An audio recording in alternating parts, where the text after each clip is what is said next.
everyone, and welcome to our latest episode of Scales of War. We're a group of role players and game designers, voice actors, and all around fun guys who are playing Warhammer 40,000 Only War, the Fantasy Flight tabletop RPG with some extensive homebrew. And today is going to be a fun day because we're having one of our regular small scale player sessions, but we're not playing with the main group.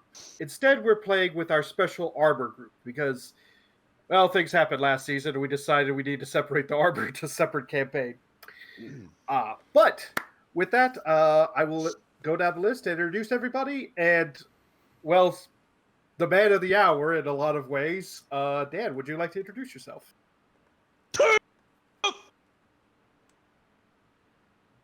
Hi, I'm Dan. I'm very excited for Armored Warfare. I'm very thankful that the guys invited me for this, and I hope we can have a very very fun chill session today. Apparently, yep. Yeah. All right then. Let's see, Valis. You'd like to go next? They say here be monsters, well here be Valis. Maker of homebrew and crazy shit. As always, today I do not represent the Mobile Task Force Sirens. No, I'm here representing something else entirely. Representing the Rooks. Created by our wonderful War Master, who has spoken not long before, who will probably introduce themselves again at some point. And today I will be playing Staff Sergeant Varen Wellings. Mr. London.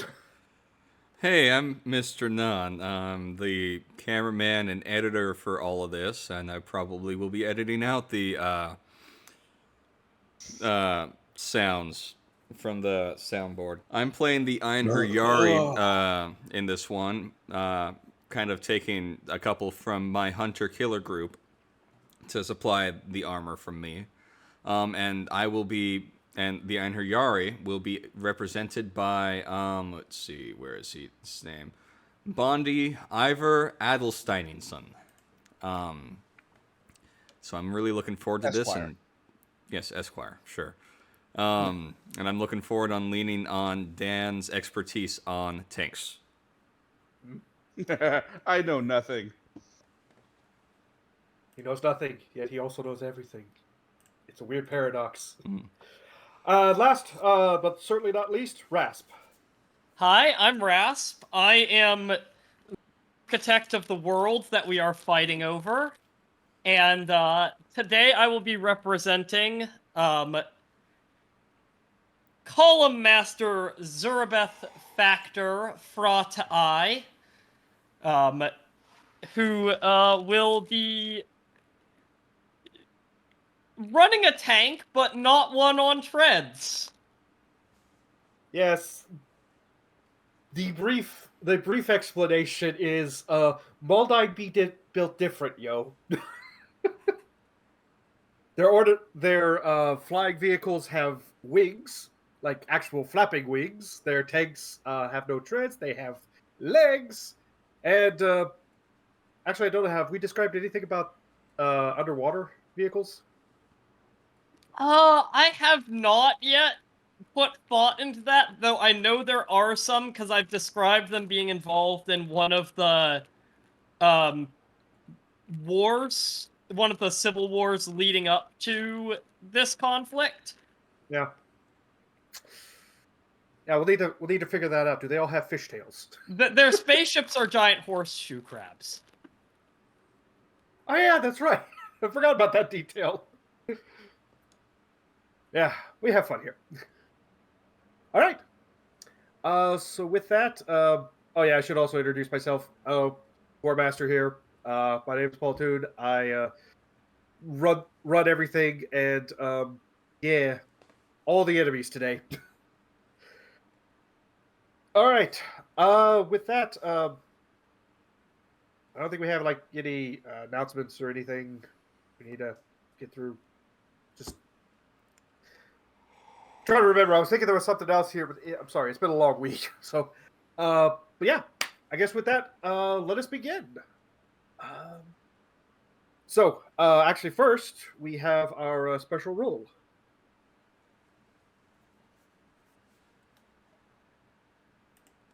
That's Valis? you, Valis. I'm aware, lads. I'm aware. Hold on. Oh, again. Oddly appropriate because at least 2 of us are fucking sick today. That's true.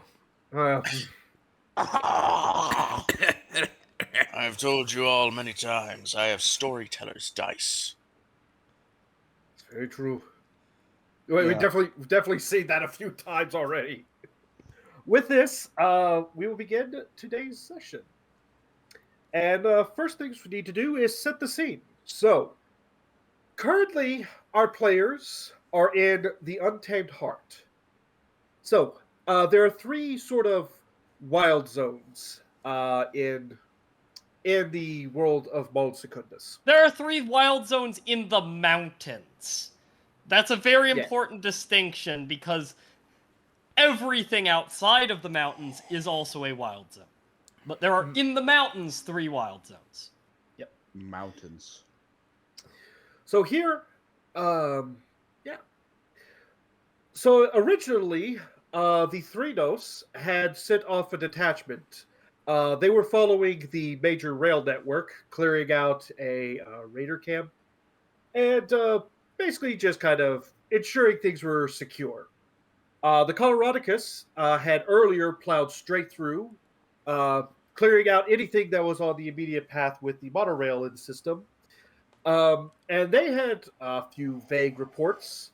The Einherjari did some follow-up research and found that, there's actually an orc base that is been set up in the Untamed Heart. We should go take that out. And the Thrinos happened to be heading in the right direction, and soon found the exact location. Based off of that, one of the combined companies has been broken off from the main forces that were going to the assault at Bloody Clayton. And they have been asked to give armored support specifically for this operation. Our players today are members of the 5th Combined Company. They are... Actually, we don't know what platoon they are. Someone give me a D6 roll, please. I do it. I do never it. mind.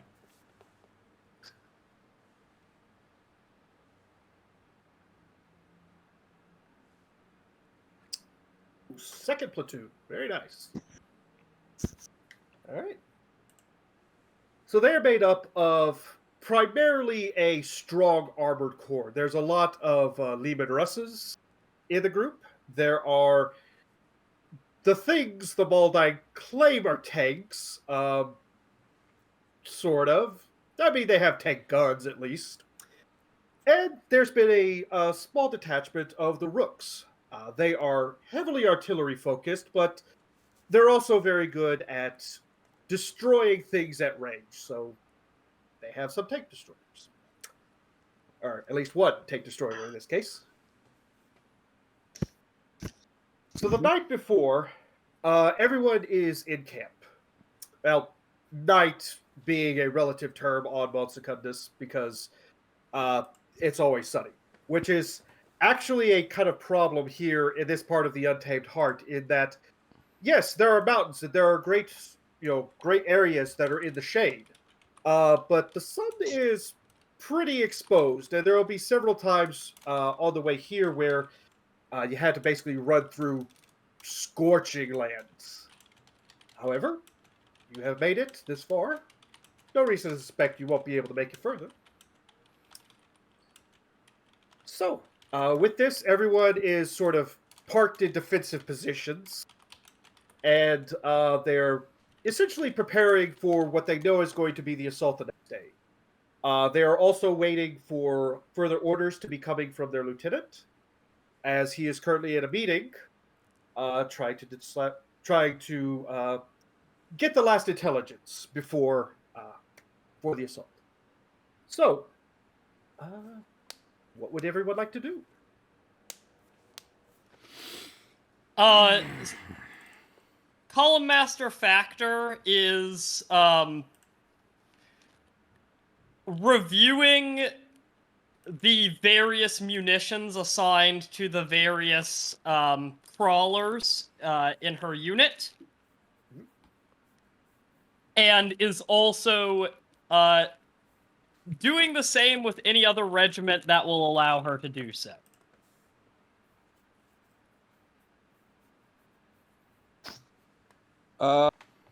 Sure, the Coloradicus will do that as well.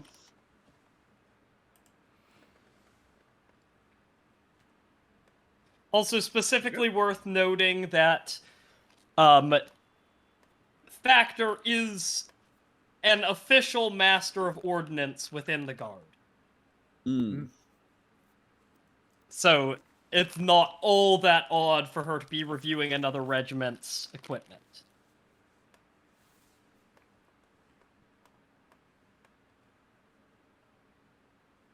Very good. Yeah, I'm pretty sure the Einherjari would let the Master of Ordnance look at the equipment. Though quite a bit of it might have been, quote-unquote, procured from other regiments.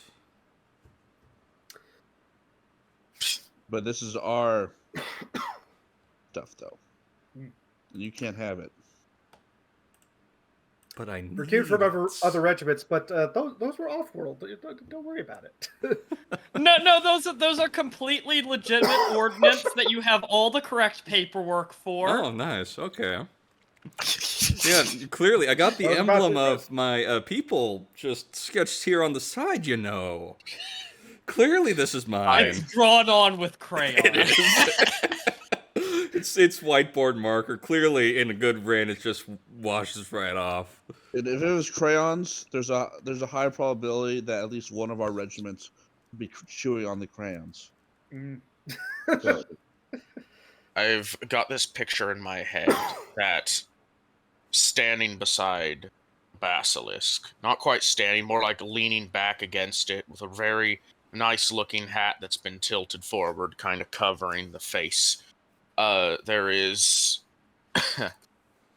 Varen Wellings, who is just arms folded, sitting there as a Valkyran in Sapphiran blue is reading off a report of all of the armaments, and really what Wellings is doing is basically napping.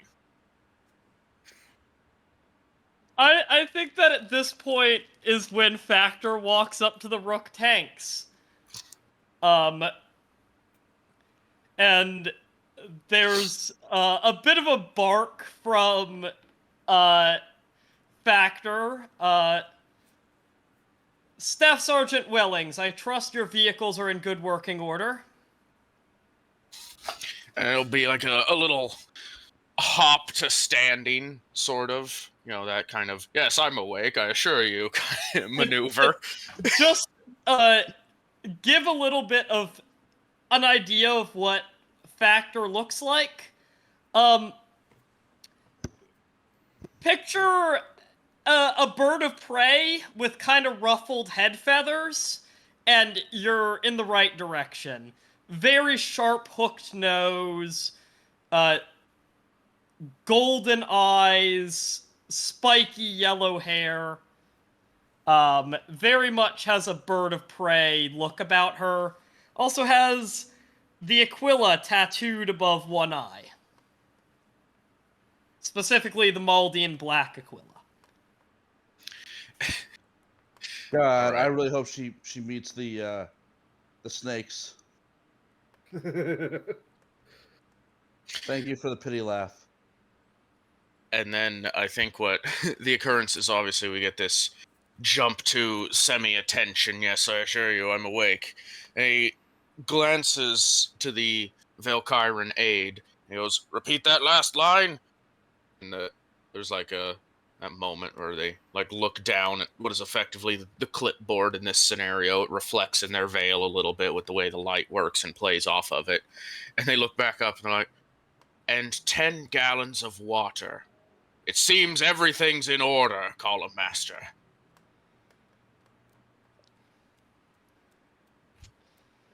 I see.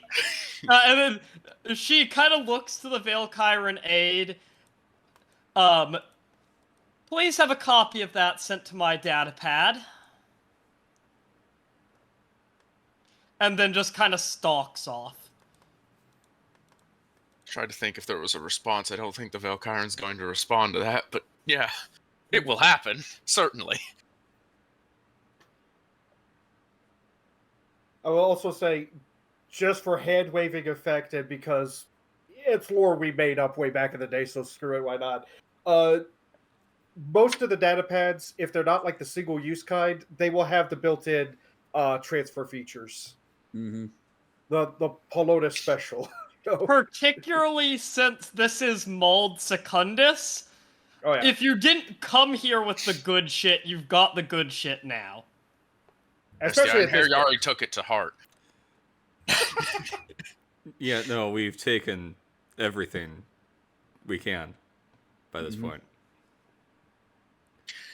As this is a note once more. Yes, we are technically in the 40k universe. However, we are in our 40k universe. Some things vary. A lot of things vary. Many things vary. We're here for fun, folks. That's the important part. Onward! Yes, so soon after that, someone approaches. Sorry, your character, Wellings. Sorry, Wellings. I almost said Wellington. I'm like, no, that's the Colonel. Wellings. They're dressed in a interesting outfit. They're definitely not guard. They're dressed in kind of what can best be described as Wastelander scraps.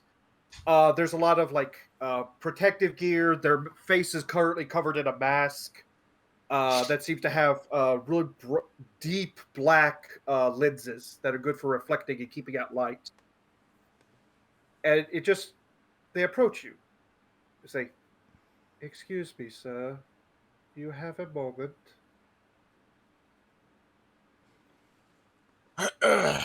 Well, glances. This is the fun thing. Glances to the Valkyran. The Valkyran just kind of shrugs. Is like, I appear to have a moment. What's it you need? My strategos would like to ask if you request the assistance of. There's kind of this moment's pause as they try and come up with the word meat shields for the upcoming battle tomorrow. I think Wellings kind of pauses at that, like, this is a very odd request.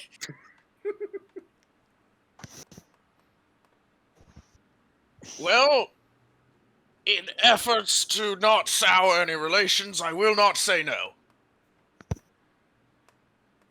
I will take your response back to my strategos.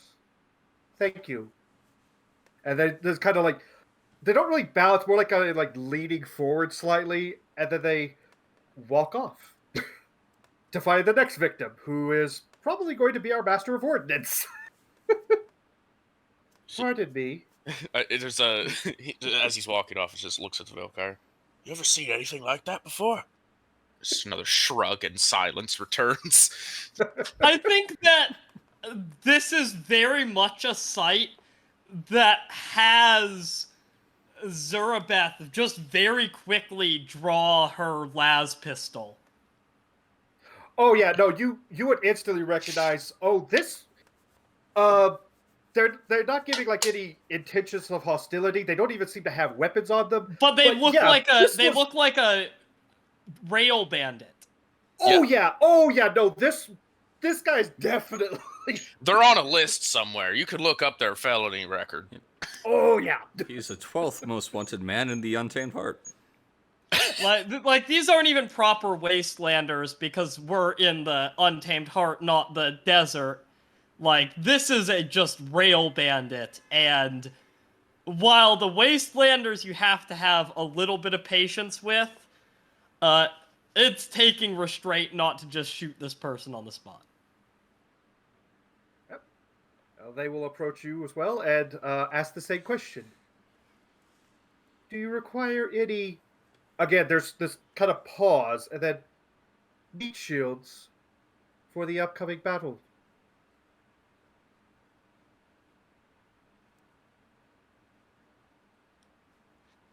There's just a very, very sharp glare.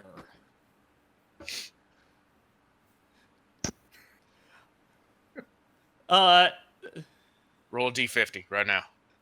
No, I think there's a statement of,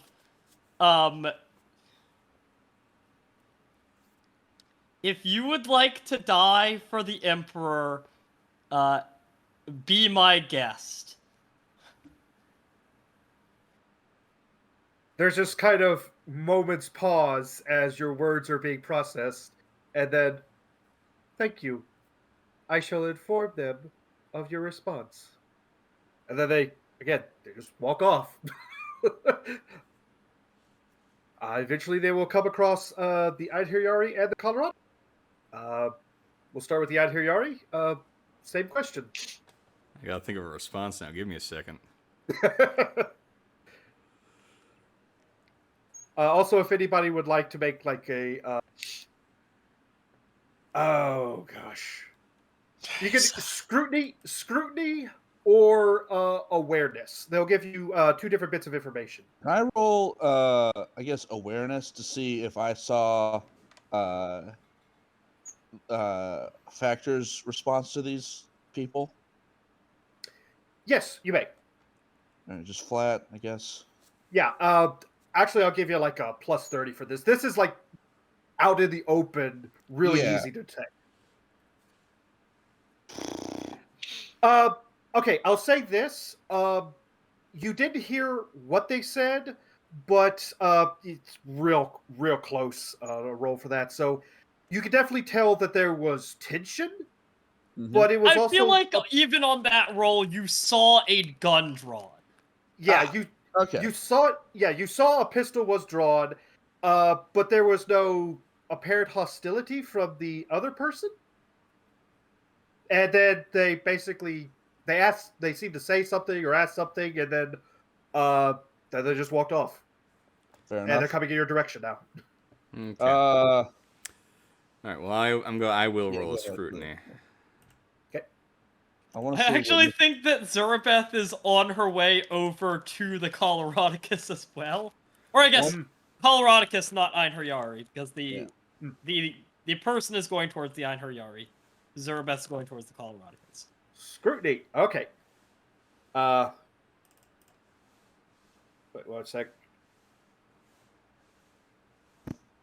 Okay. All right. So with the scrutiny check, Bundy is able to very quickly determine. Oh, this was one of the ones that was captured by the Thrinos in the earlier raid on the Raider camp. Funny enough, and you know enough. Either you've been around them a little bit in this campaign, or you read the report well to know that this is someone's thrall, and they're basically going around asking, "Do you need help? Do you want like infantry support in the upcoming battle?" But they're using the term meat shield instead of infantry support. No, I think in this instance they are correct. I think the reply would be something like this. Aye. And for all of you that come back alive, tell your... what was it? I've said Strategos, but I could be wrong on that. Tell your strategos that for every one of you that come back alive, there will be a pint of ale for him. What's your intended rank of the person this is serving? This would be a lieutenant. Lieutenant, that's Frau Ark. Frau Ark. Okay. I apologize. But yeah, Editor, fix it in post. I'll fix it. I'll take that Frau Ark right there and I'll place it on every strategos. I can do it. No, put you saying Frau Arc on top of it instead. Now yes. also put in the meme of the Master Chief. Mm. Yeah. Anyways, again, there's this moment of silence after the response, and then once again, thank you. I shall inform my Frau Arc about your response. And then again, do that. no emotion, no idea. Wanders off again. And then Those things they give me approach the the- chills, you know. Now they're approaching the Coloradicus. Give me And another then they get awareness. shot. The Coloradicus are currently being given the same while the thrall is talking to the Einherjari, Factor would have been talking to the Coloradicus. Okay. All right. Staff Sergeant Greengolds, status on your vehicles. Ma'am, vehicles Merkava, Sabbat, and Fohammer are all reading green across the board. Excellent. Exactly the level of diligence I expected from our Coloradicus allies. And he'll also hand over the most recent supply information, ammunition types, weapon statuses. And while this is going on, since we're kind of, I guess, in downtime, the Coloradicus crews would be cleaning out the weapons of their tanks,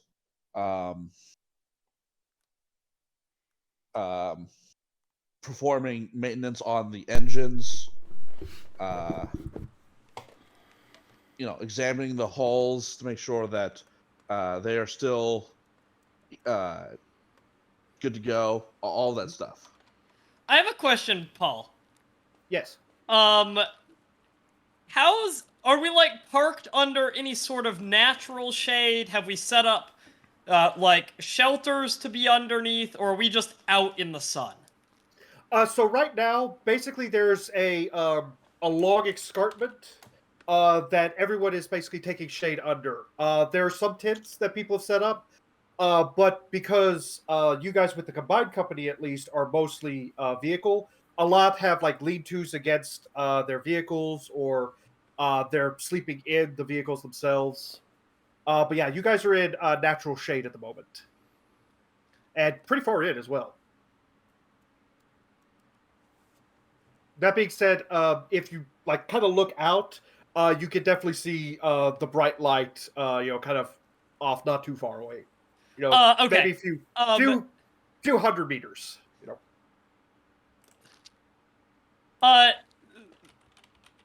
Factor is carrying, but does not have open, a parasol. Okay. Right. So, Greengold, give me another awareness roll. Okay. This is just going to be flat. All right. Can I roll it from my crew? Actually, yes. Yeah, I'd say it'd be a flat roll then. Yeah. Get over here.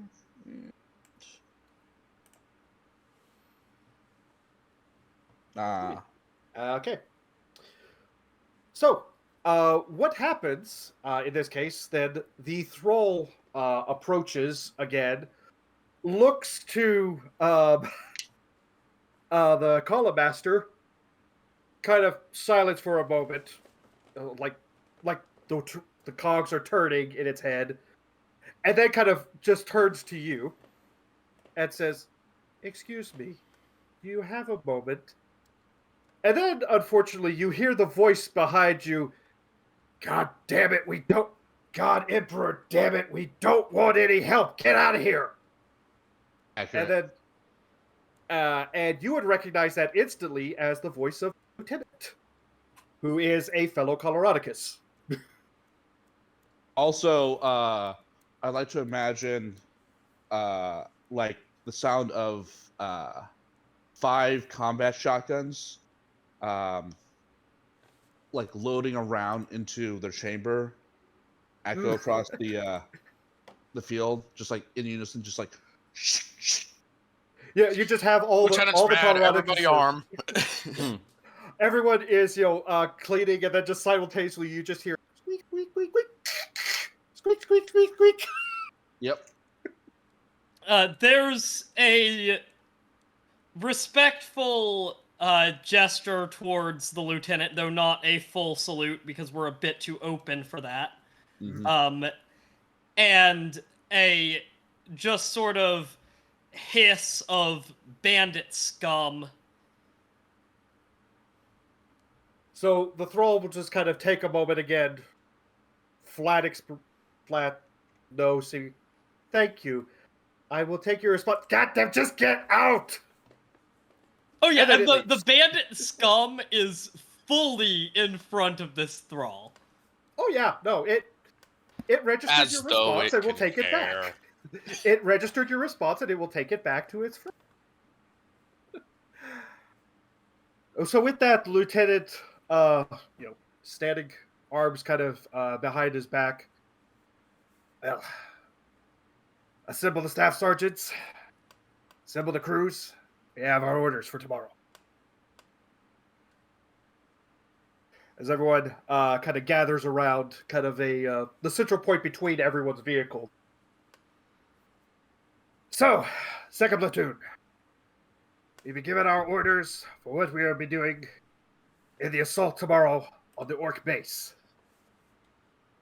We do not know entirely what is out there. Aeronautica has reported mixed results. It seems they have some cloaking technology. Could just be effective camouflage. Could be something we don't know about. What we do know is we will be assaulting one of the one of the north walls. They kept saying spinward in the meeting, but north. I like the idea that he says he's holding up like a map or has a map here, and it's the map we see on the main game screen. He's like, north! Pointing at it forcefully. Again, this is like 100% accurate to how a Coloradicus lieutenant would be at this point. Like, oh fuck it. Fuck it, this is what it actually is. Mhm. There's a bit of a sharp look from Zurabeth, but no comment. I imagine Wellings is just like nodding, like, yes, I understand. Finally. Ivor takes a deep breath in to respond with some sort of quippy comment, then is elbowed quickly by one of his crew. Nice. Yeah. Gringold is at attention. Perfectly rigid, stock still, expressionless face. Yep.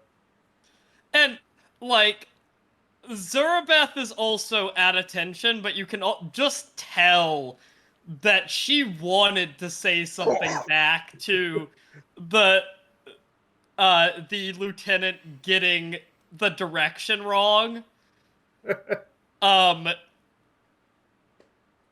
Getting the direction not technically perfect. Yeah, that's the other thing. He said north, and then he said they kept saying spinward. No, what he's pointing to is anti-spinward right now. But for everyone else, north. That one. We are not entirely certain about this particular area of the base. However, we believe that they are housing air units in this area. The good news is that they do have walls, but they appear to be thin, kind of flimsy sheet metal at best. Very typical of orc construction. Our objective is very simple. We are to assault, take down a section of the wall, clear out any vehicles that remain, and secure this corner. If we can penetrate further into the base, excellent. Are there any questions? Sir, order of march, sir. That is a very good question. Personal suggestion, Coloradicus in the front, Rooks in the back, Maldine second, Einherjari third. I think there's a bit of a throat clear from Zurabeth. If I would note, sir, the Oddcar Mortis is a missile tank with a 5-kilometer effective range, 20-kilometer maximum range. My unit should be positioned in the back alongside the rest of the artillery, with my 2 additional squadron mates providing rear defense. One moment while I make a roll. Oh, damn! Okay. Should have saved that for later, apparently. So he kind of takes a look, listens, kind of considers with your words, then looks to your vehicle with the missiles on the tack. I was not aware you had that particular variant on there. Very well. That was particular. It's which one was it again? Oscar Mortis? Oddcar Mortis is a Kyra X Fate, sir. Very good. Well, the Fate, then, shall be in the rear with the other Rooks.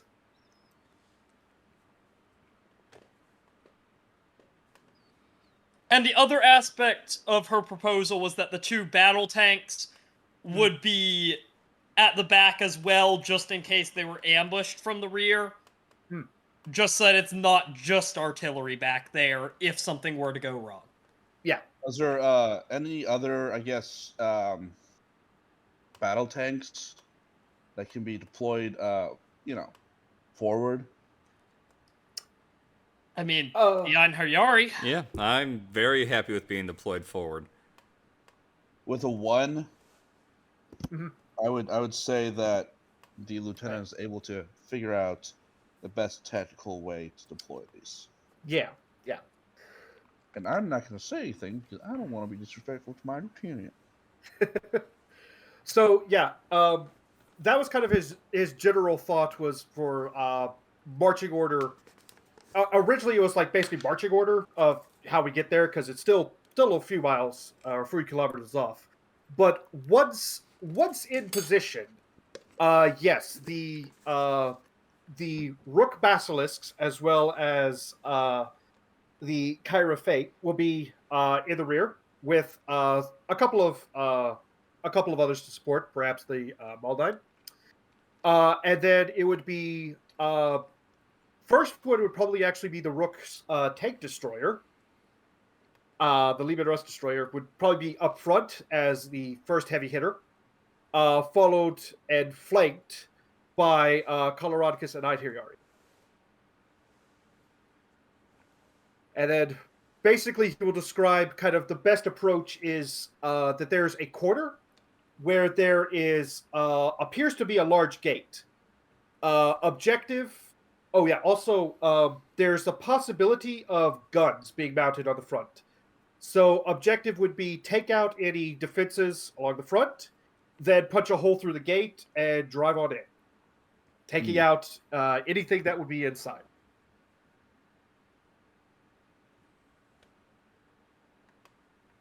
All right. I like this idea. We get the objectives laid out, and it's got all of us standing there at attention, listening to it and all that such. And the camera zooms out slightly, like talking like a foot, basically, to reveal that same Valkyran standing to the side, writing it all down. And we get that moment. So we got Wellingstern's like, got all that? Like, just a silent nod. All right. Yeah, no, I am not at attention. Right now, my tank was actually driven up, and I am still resting on the tank. Instead of departing the tank, he brought the tank to the meeting. Exactly. Perfect. It's kind of that weird rest, like that resting almost like the paint me like one of your French girls poses. Kind of like that, but he's just reclining on the hood of the tank, listening to this entire thing. I'm just imagining the Bit and Kelly's heroes with, oh gosh, I forget. The Beatniks. I forget what the actor is, but it's Oddball? Oddball, thank you. Yeah. That's what I picture out. He's just laying there like, oh man, it's all good. Yeah, he's got one of those was it the low stubs on the cigars? Low stubs, yep. Yep. Yep. He's got a low stub in his mouth. It's lit right now, and he's listening to the entire thing, just thinking, I can't wait for this to be over. Well, with luck, we'll be able to crush the greenskins, no problem. It's kind of a bit of an eye twitch as he says greenskins. Yep. Well, yeah. No further questions? The Master of Ordnance, I noticed, was taking stock of everything. Has that been completed? Yes, sir. All crews are in good working order and ready to fight. Excellent. Then clean and prep your vehicles as needed. Get some rest. We march at and then he looks outside and notices the bright lights still outside. 8 hours. Dismissed. And with that, everyone goes back to their work. Any last minute things they want to take care of? And if there is no objection, yes, we ride at dawn, except dawn is always. No. Dawn is There we go. specifically halfway across the planet. Okay, that's true. That's true. Oh, that's true. We're nearing dusk here, aren't we? No, we're not even nearing dusk. We are fairly close Perpetually to noon. 2 p.m. Okay, so you're telling me it's high noon here. Got it. Not even quite high noon, because we're not in Center City. Yeah, it's probably about 2 p.m. here. Okay. It's tea time. Right, how about slightly baked noon?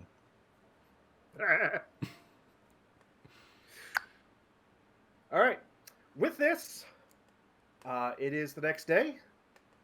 Everyone begins, powering up the vehicles. The Thrinos that are there as well, they cover a bunch of their thralls in kind of a bunch of tarps or anything that they may have, because some of them have like exposed skin. And they begin their march out, followed very shortly by the vehicles, which very quickly overtake the infantry. And you guys are the spearhead of the invasion.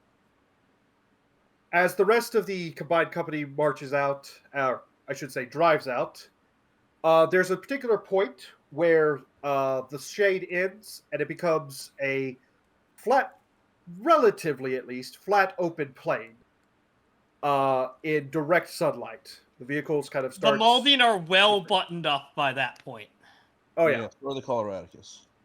Oh, yeah. Alerts definitely go out that, they're entering the hazard zone. Oh, I do apologize. There was one other detail about this, and that is that there are shaded areas, and it looks like the orc base has some shade over it, but for the most part, a lot of it is exposed to the direct sun. So keep that in mind. All right.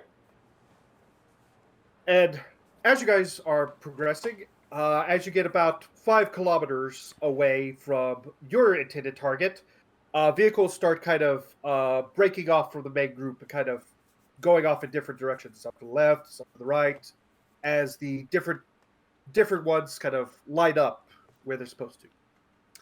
Your particular group, I'm going to say you were told to get within 2 kilometers. At that point, as long as you're not driving too fast, you shouldn't stir up enough dust to be noticed. There's a lot of heavy cover and things. Right. So at this point, there's a brief moment as everyone starts, all the other companies and platoons kind of get into place.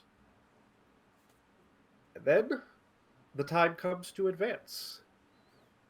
And unfortunately, I didn't actually make the map big enough for this, so we're going to start with a bit of theater of the mind, and then progress from there. So I'm going to move to today's map. Okay. And you should see a clear open area, and then a sort of fog of war here. Should have tested this out before, but is that what y'all are seeing? Yes. Okay.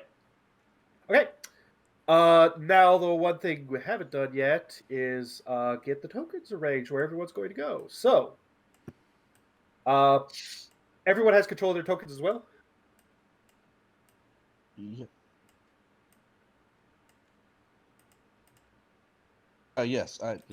Looks like control. I Okay. Excellent. All right. So everyone kind of in. I'll just go ahead and draw it out real quick. Where is the draw on this? There it is.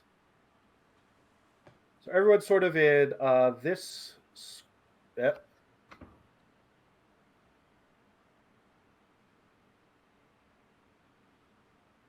So we'll consider that area kind of like the deploy zone. So if you would like to arrange yourselves. Whoop. Hold on. Yeah. Yep.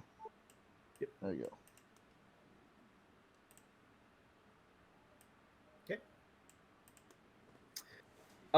And let us also have a brief awareness check. If you have your aspects, definitely use them. Yep. Hold on. We got some aspects.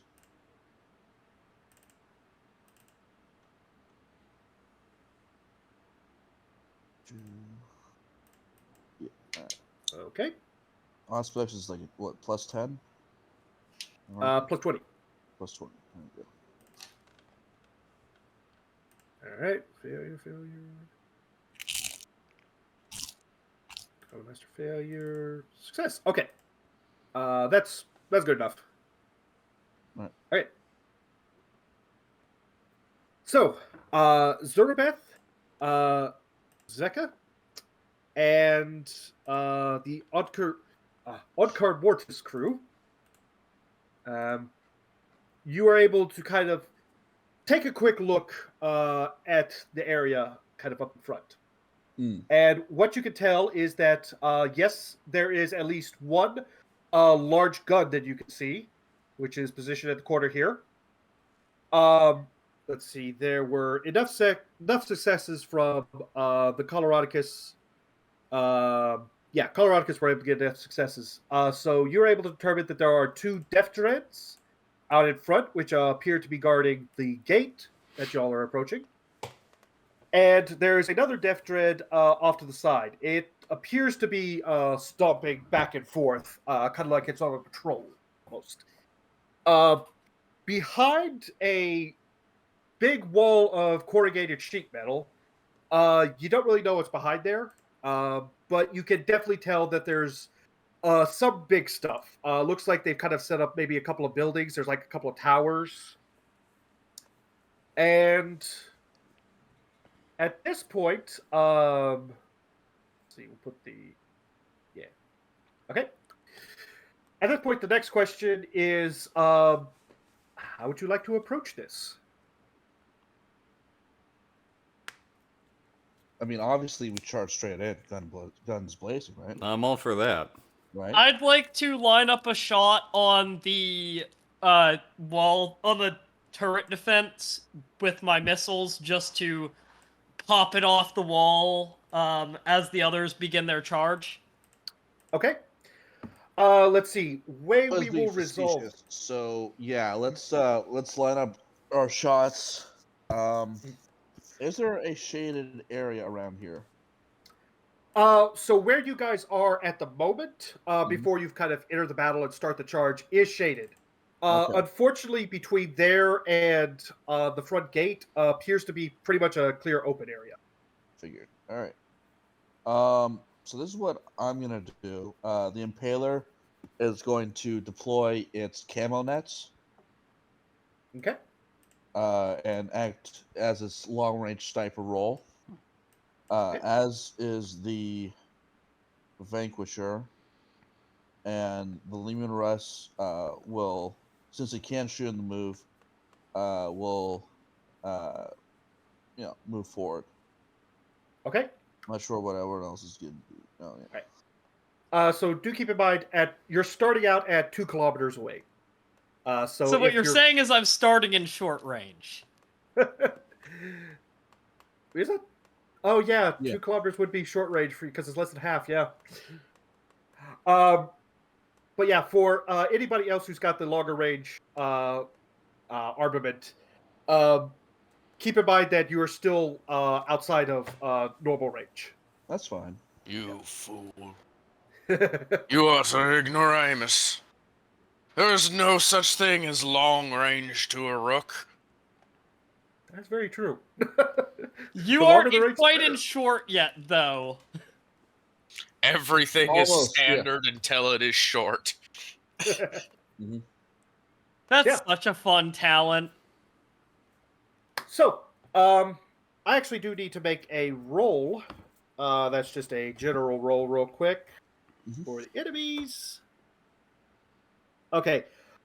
With that, you guys will get a first strike. So if any of our longer ranged vehicles would like to take a shot, I'm you rolling may. mine. Go for it.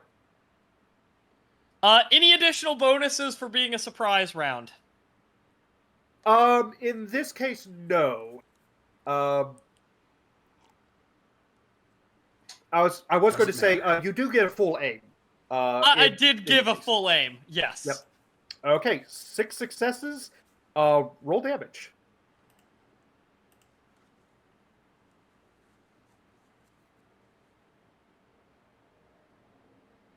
Oh, they've updated the sheet.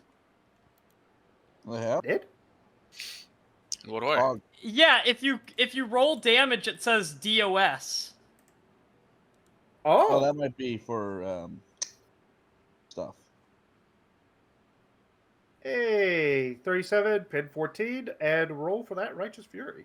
And this is at the wall-mounted gun. Yes.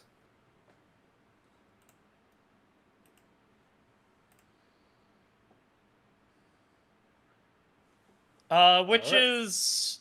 I mean, I guess it probably doesn't have hit locations, but it was to the hull.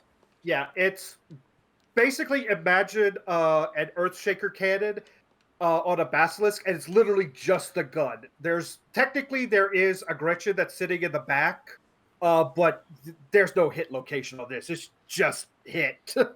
This is a blast weapon, so, I think that Gretchen is dead. Oh yeah, no, the Gretchen is absolutely dead. The problem is, 17 more are about to run forward, sit in that Yeah. seat again. Yeah. Yeah, this is the Sable's at targeting the closest Death Dread. Okay, that that would was- be technically 1. Yep. All right. Roll damage. And Wellings, where are you attacking? In this instance, basically, it's the gate-ish 1, 2, spot Okay. region. Okay. Nah, not really any. yeah, cool. Not anything Righteous Fury would apply for that. And That's Uh, fair. We just want to blow it open. All right, and Death then, Dread. this one, the Yep. you know, shoot, boom. It's actually kind of funny. The ammo consumption for vehicle grade missiles roughly lines up with the magazine size listed for this weapon, Mr. Krabs. because I have 150, it takes 20 per shot, and the listed magazine size is 7. Okay. Let's see. The 38 railgun was has going- that. The railgun has a range of. Oh, okay. Actually, yeah. No, that. Never mind. Yep. I forgot. Yeah. You can shoot past the range. Yeah. No. Yep. Ignore me. Where's the railgun shooting? At number 2. Oh, okay. Pin 25. Yeah. I made it OP, but I did it for. All right. Oh yeah, that drift did. Okay. And then let's see. And it's a cool kill, too, because that was a crit. Yep. Mhm. So let's go through this real quick. Gun. Gretchen is definitely dead. Gun. Smoking, but not actually destroyed with that. And then let's see. There was the gate. Right. The gate. Wellings, as you're the one Right. targeting it. Give me an awareness.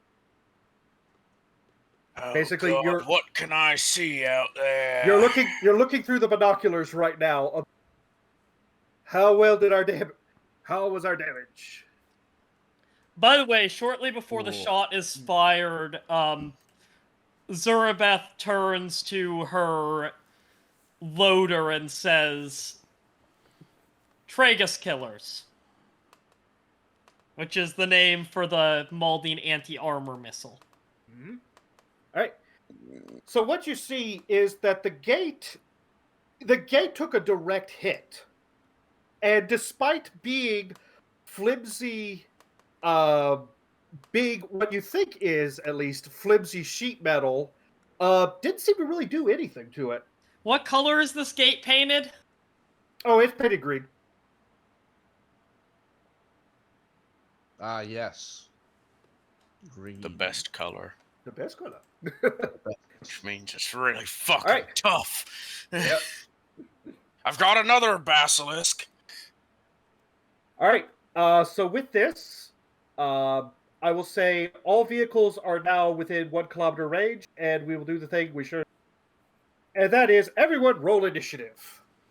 As you hear from the base, a lot of commotion starts happening, a lot of mechanical sounds. You hear an air horn,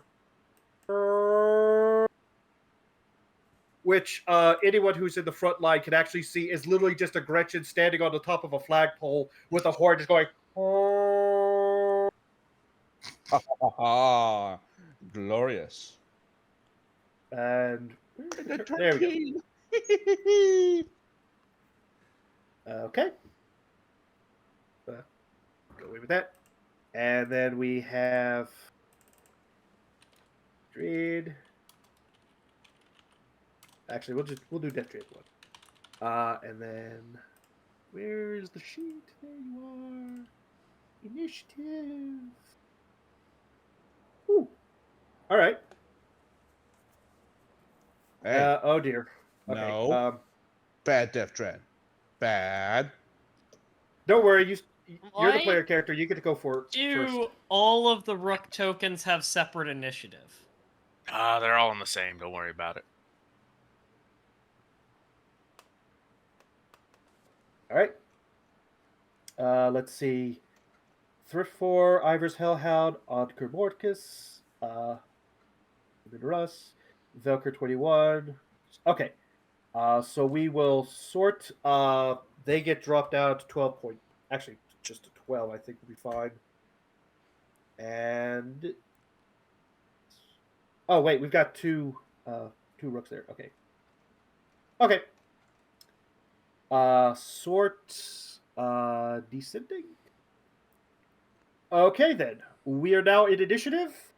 Lehman Russ goes first, and I will keep time, but it's just going to be kind of vaguely. Everyone has 5 minutes, which is our normal thing.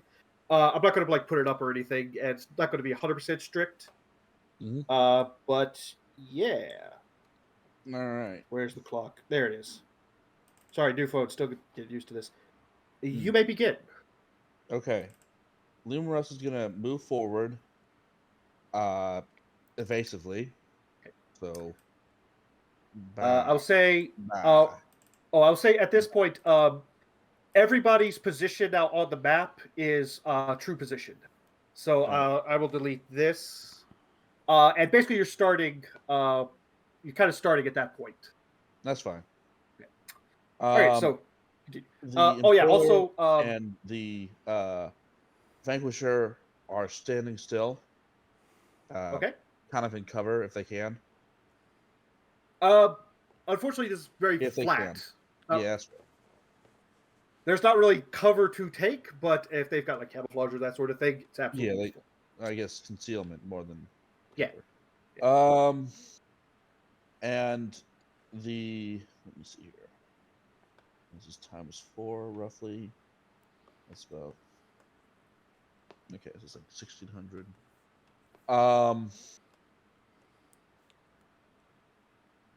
Lehman Russ is gonna shoot,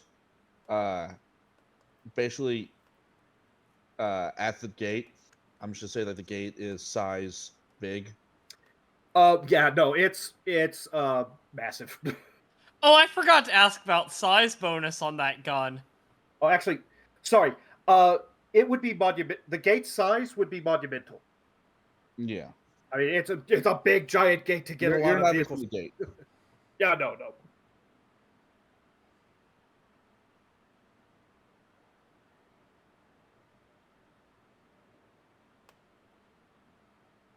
Also, I just realized there should have been 3 more damage on that fate roll, or that fate launcher roll, just because the 3 would have been replaced with a 6. Wow. Okay, Look at that. Actually did some righteous Dora. very nice. 27 pin 8. Give me an awareness. All right. Up.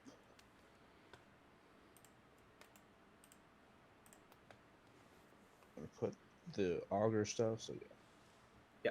New. Same thing that Wellings saw of the gate took damage. You can actually tell from here, like it took damage. You know you hit it, but this is flimsy sheet metal. How is it still standing? Okay. Hold on. Where's the rest? Hold on. Be advised, it's got some of that orky mumbo jumbo psychery bullshit.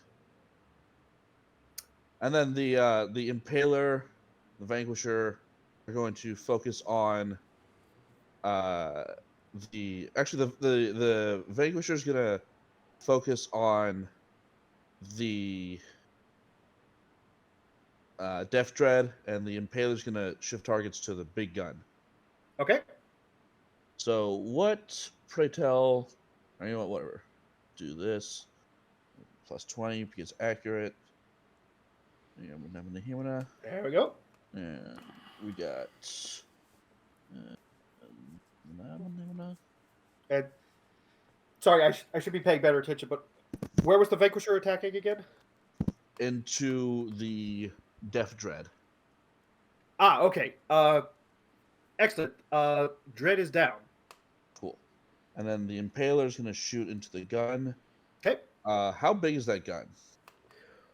Ooh, real big. Let's see. It would be massive.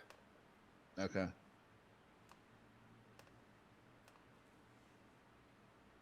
$30. Yeah. All right. And then damage. Ooh, 44 pin 25. Oh. 2. Glad I gave this gun a lot of HP, but god. Yeah. Um. Yeah. Let's see. Actually, roll Righteous Fury for me. Not the damage, but the effect. All right. Give me a second. Righteous Fury. Vehicle. Where did I arm weapon? Let's see. It pick one. Turret, yeah. Actually, yeah, turret. Let's say everything is turret. Gotcha.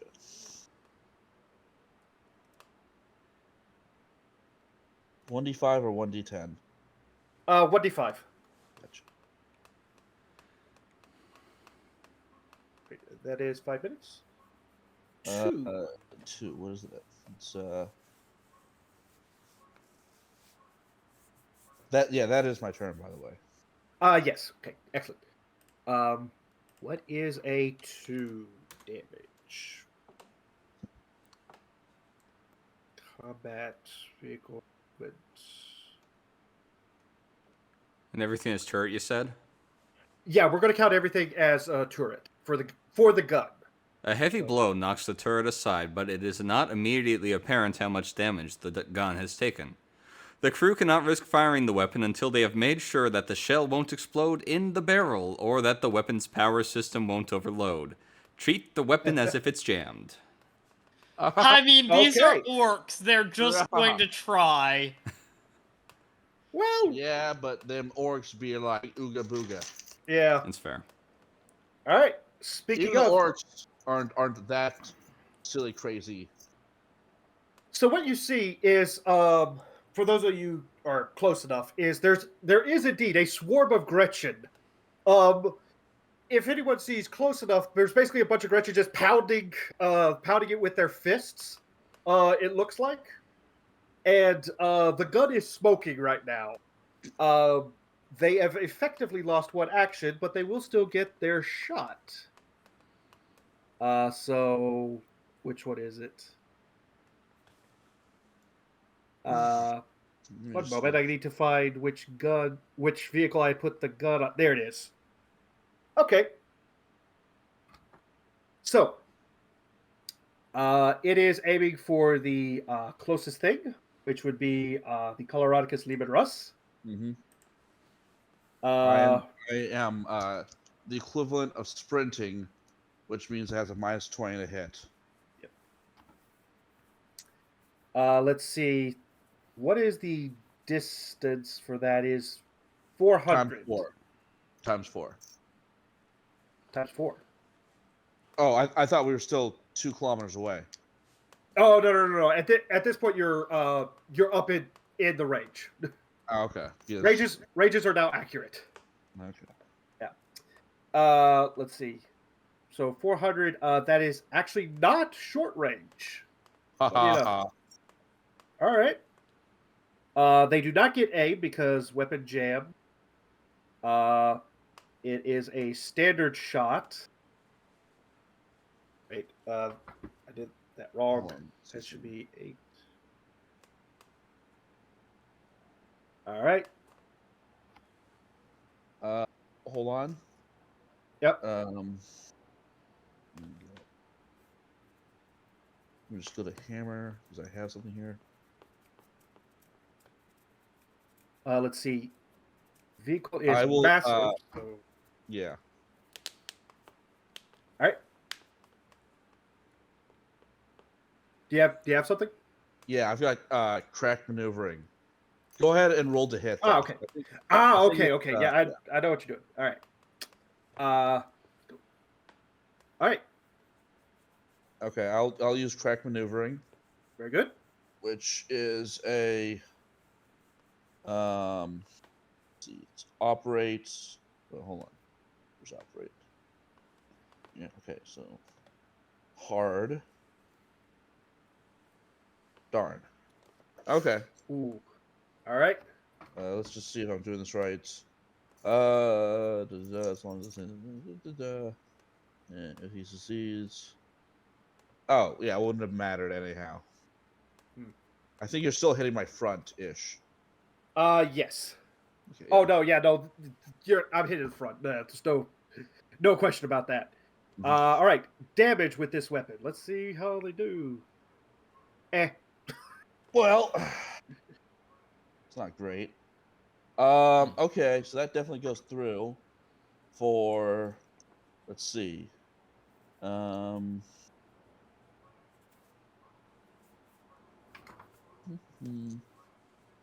Let's see here. So it's 18. Ooh, all right. While you're doing that, the Death Dread over here is marching up. And it is also going to take a shot. It is at 50 equipment. Not a complete idiot, so... Or are they? I have to give this an intelligence roll. Alright, they're pretty stupid. Wait, actually, hold on. Hmm? What's your base Base what? ballistics? Is it 46? Okay, yeah. For them it was 46, yes.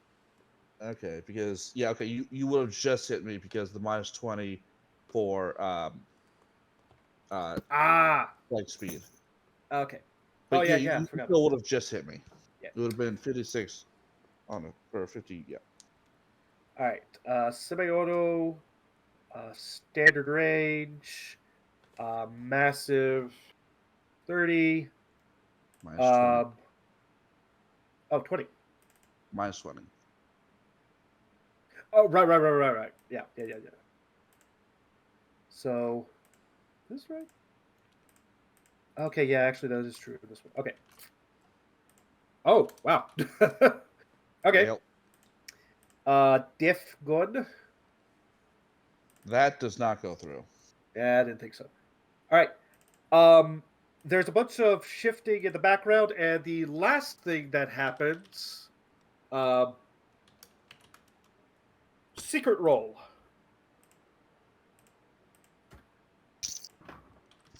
Okay. It is now the Maldine's turn. Hey, Paul, that gun is swarming with Gretchen, right? Oh yeah. It did success. It is smoking, but it did successfully fire as well. So.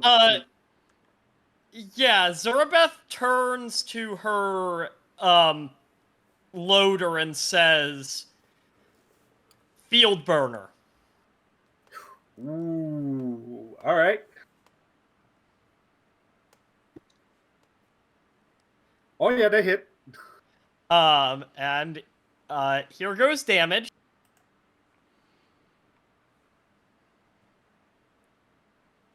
And this has a fuck ton of blast on it. Yeah. I forgot to write the blast on the thing, but I need to. I believe it is 15 plus 1d5. Is it 15 plus 1d5 or just flat 15? All of the missiles on this, except for the single target anti-air ones, have a variable blast. Ah, okay. It is 15 plus 1d5, yes. Okay. So, what I will describe this scene as happening is that... Oh, yeah, by the way, that's an extra 3 damage, by the way, because one of those 5s is actually an 8. Ooh, okay. So, the weapon is smoking a lot more. It is hard to tell how much of that was damage to the gun and how much of that is just burning Gretchen flesh. There's no one manning the gun at the moment. What else would you like to do? How far can I move in a single go? Technically, you were... okay. So, the ones that are in the back are basically staying at the 2-meter range until you... The artillery is... The tanks are moving up now that we're pretty sure they don't have flankers. Okay. In particular, I want my tank with the breaching drills to get up there. Okay. Standard movement is going to be 3. And if I'm just flat out doing nothing else charging, even making an operate test? You will need to make an operate So it will be 6 normally, but if you successfully make it operate, you get +2. All right. Here goes an operate.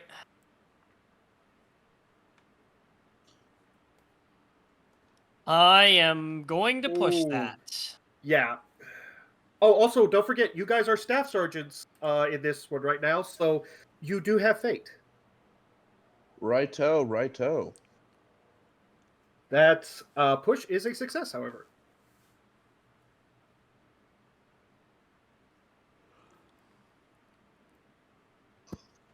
Just flat out fast as it can go.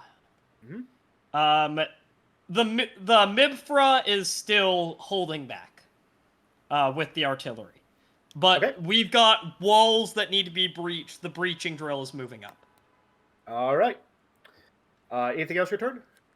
Nope, I don't have anything left. Perfect. Okay, Einherjari. so how far can my Hellhound move?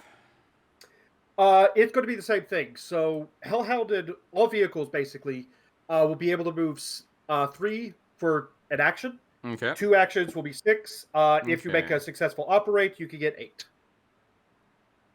Okay. All right. Let's see. Well, first of all, it's going to be 1, 2. Actually, it'll be 1, 2, 3. Starting to move up. 1, 2, 3. You're going to start moving down. And my Hellhound is just going to book it over this way. 1, 2, 3, 4, 5. Let's see. 1, 2, 3, 4, 5, 6. And I will make an operate to see if I can move more. Let's see. Core. Let's see. Operate surface. There it is. All right. Well, I'm not moving more at least. Okay. Believe this would be tank 3 there. We'll take a shot. Let's see how far am I. Okay, that's just normal range. I'll take a shot at the Death Dread. All right. Oh, actually, I should be moving these to the map layer. There you go. That is a hit.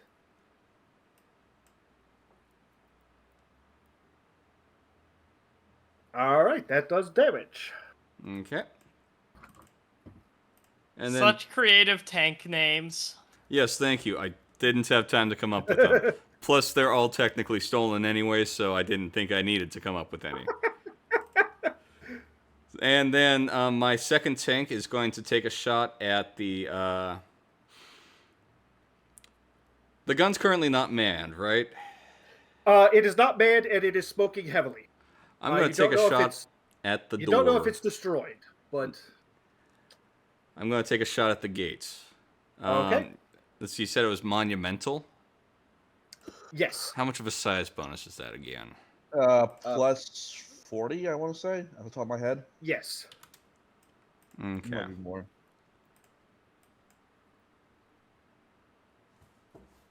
All right.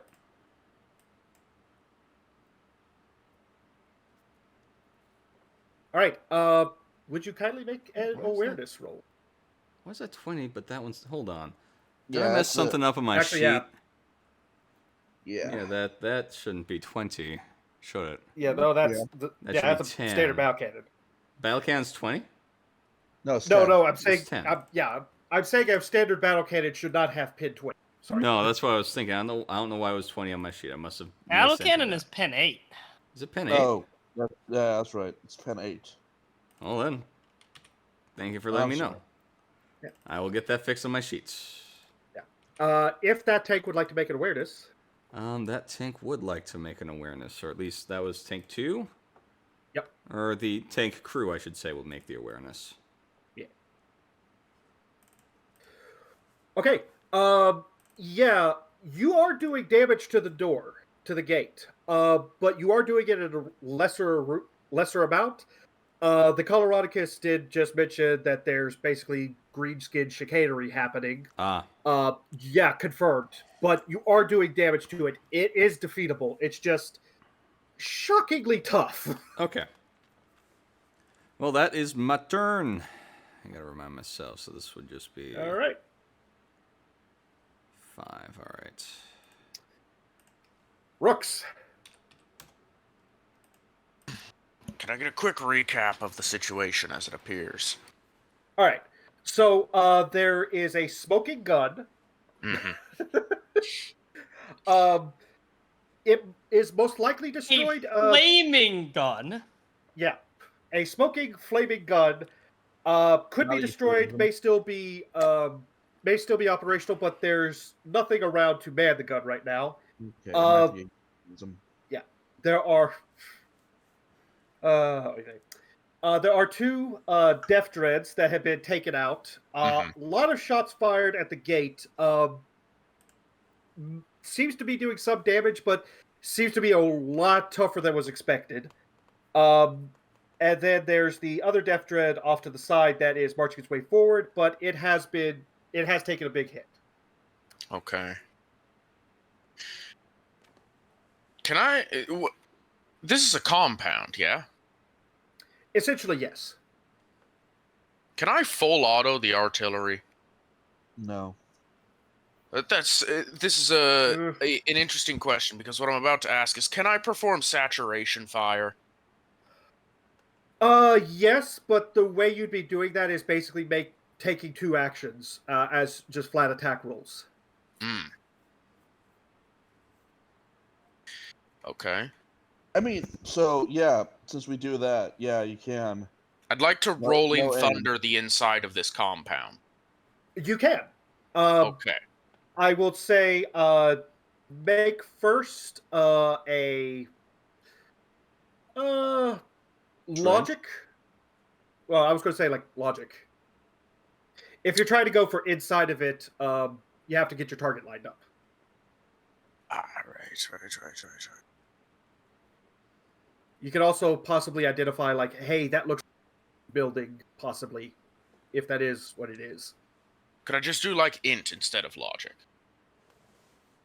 Yeah, I'd allow it. Don't have any ticks in logic, so. Yeah, I'd allow I specifically took ticks and logic for this very reason. it. Okay.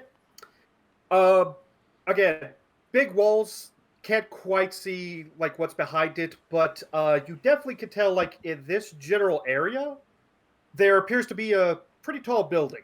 You can't identify what its use is, but big building. All right, so the situation that plays out is the good old classic. Rooks, you see that building? I don't want to. Very And good. the cannons begin to fire. Yep. Should I roll for attack? Should I just roll damage? What do you want to do for no, that? it will be attack rolls because you got to see how accurate. All right. Well, it's gonna hit something. Is the important bit. Oh, These yeah, are no, it's artillery definitely- pieces. Something's Oh, yeah. getting hit. Trust me, it is important where you hit on this map right now. All right. Direct hit on the building.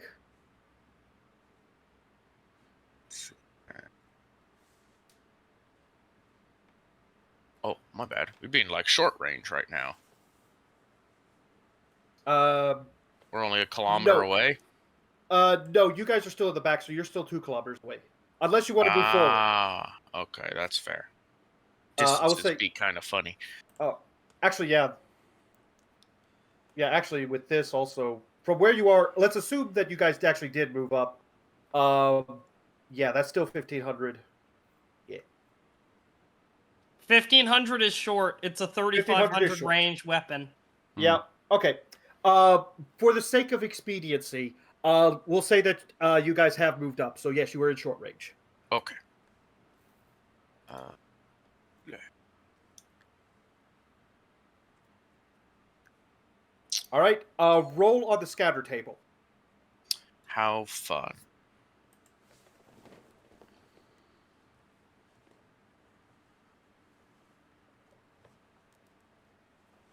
Uh, 6, 7, 18 meters. Okay. Don't know how that actually applies for the Earthshaker. I feel like its scatter range would be bigger. But then Oh, it again, is. we've got Bombardier, which is like anti-scatter. Describe to me how that works. I haven't looked it up, if I'm honest. You only had partial on the Rooks sheet, so I didn't get a chance to read the whole thing. Yeah, sorry. I think that's in one of the expansions, so that's not core. So if you give me a moment, I believe it's in Hammer. that would I make wanna be sense, fair. bro. In this particular case, yeah. Bombardier. Let's see. Bombardier. Due to many years of training obsession, that squad mates find unnerving. The character is an expert with explosive weapons and has uncanny control over where those projectiles land. The character may make ranged attacks with weapons with the indirect quality, targeting locations he cannot see as a half action instead of a full action as normal. When firing a weapon with the indirect quality or throwing a grenade, the character rolls twice to determine the direction that his attack scatters and may choose either result. So we could technically fire at... We can do Rolling Thunder with Bombardier. Apparently, yes. We can just start draining the munitions, and I have to do another scatter then for Cairo. Yep. Not that I know which way is going to mean anything at this point, so... Mm-hmm. All right. We'll keep the first one. We'll go to the vaguely diagonal low left. Okay. Marked building. Okay. Good to know. All right. Technically, that's the 5 minutes, but just real quick, if you'd like the tank to do anything, we'll kind of head wave some of the damage rolls on the building. We'll scoot up on the tank, but that's fine. Okay. All right. At this point, we're back to the top of the round. But before we do that, do you guys mind if we pause a moment? I need a brief bio break. Also, you need to put the Death Dread 1 back on the map because it was the one with the initiative. So I do. I got you. Does that return it? Yes, it does. Okay. Let's see. Ascending order. Descending order. I always get that messed up. Okay. All right. So y'all okay with pausing for a minute? Yep. Yeah, of course. Okay, great. I will be back in a second. It's gonna take another round for this tank to hit the wall with its breaching drills. But when it does, it will be glorious because it will be immediately preceded by a blast from a multi-melta. I'm just trying to play Minesweeper here and see if I hit anything. Battleship. Battleship is also a valid analogy.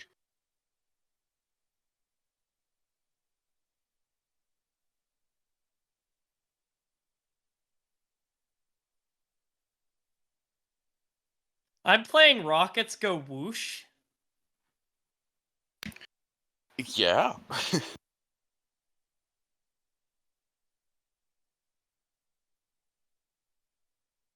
And the answer is yes, they have been going whoosh.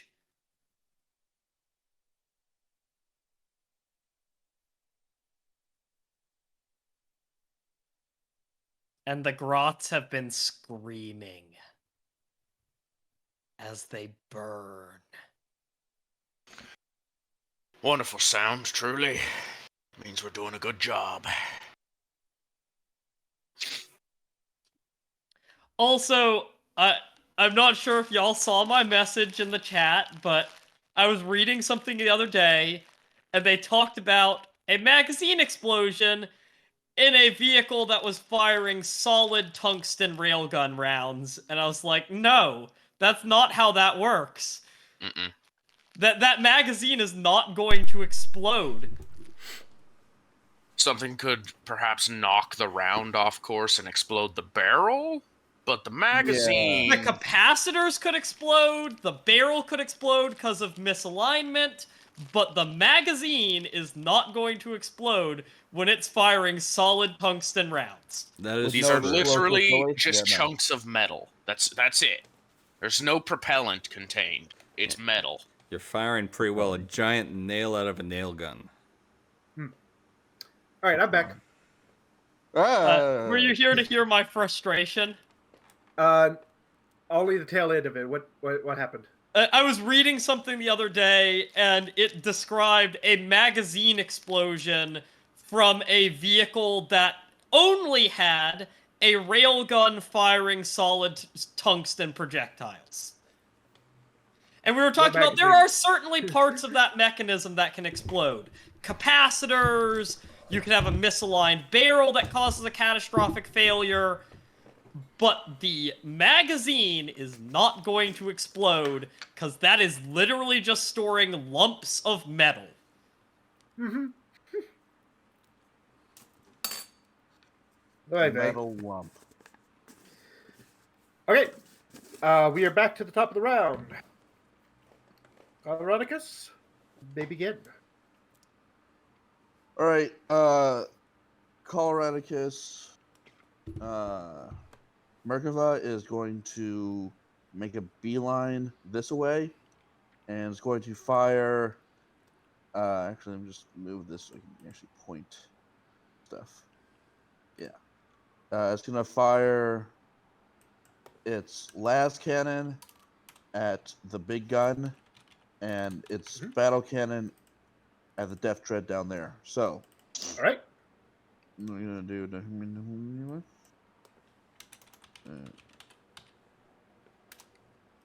Standard range. Honestly, while the Gretchen are probably freaking out, the orcs are probably like, "This a great show right here." Oh yeah. Okay. There's fire and explosions and more explosions. I'm gonna replace that 1 with a 6. So that's 28. Yep. No. Yes. All right. Battle cannon. Battle cannon was going after the death dread, right? Yeah. And then las cannon.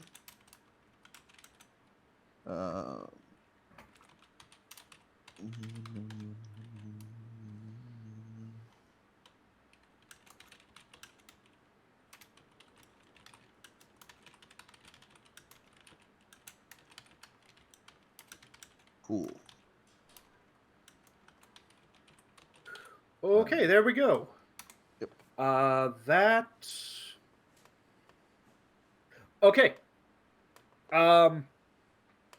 There is a massive fiery explosion as the gun just explodes in a giant plume of plasma. And then, almost as loud as the explosion, there is cheering from the other side of the wall. I am going to roll. Let's see here. I'll just roll a general E100. How big is this explosion? Oh. All right. Your tank is not caught up in the blast. It doesn't get close enough. It gets to about. We'll just draw it out real quick. Where's a nice electric blue? Yeah, no. Explosion about like. There we go. What did this do to the walls? Awareness. Right.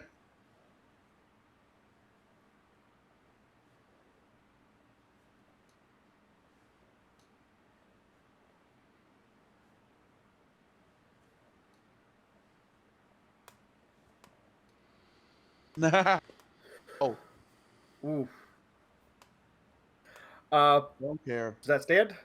Yeah. Yeah, didn't appear to do anything to the walls.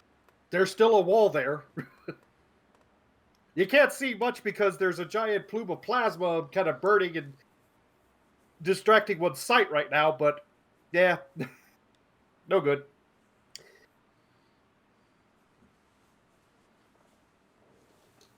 Pushing that. All right. What else would the Coloradicus like to do? Actually, no, I'm not. The Vanquisher and the Impaler are going to hold fire and move up I guess like one space. So they're gonna Okay. move here and move here. Very good. What do I get from that success on awareness? I will inform you in a moment. Are you holding a particular action? Dan? Yes, they're gonna hold. It would be like a half action, holding fire. It's an Okay. Overwatch. Yeah. Okay. Is there anything they're overwatching for in particular, or? Yeah. Really like bulky, green-looking dudes, or weird-looking vehicles, or anything that looks Okay. orky. Okay. All right. Fair enough. All right. As for what you get with that particular awareness, shockingly, there is actually still a wall. It is melted, the top half, but there's still basically there's a wall that even an orc would be able to stand behind and have full cover, but there's not much above that. You can also see a little bit inside with that, so let me reveal a bit of the fog of war. Okay.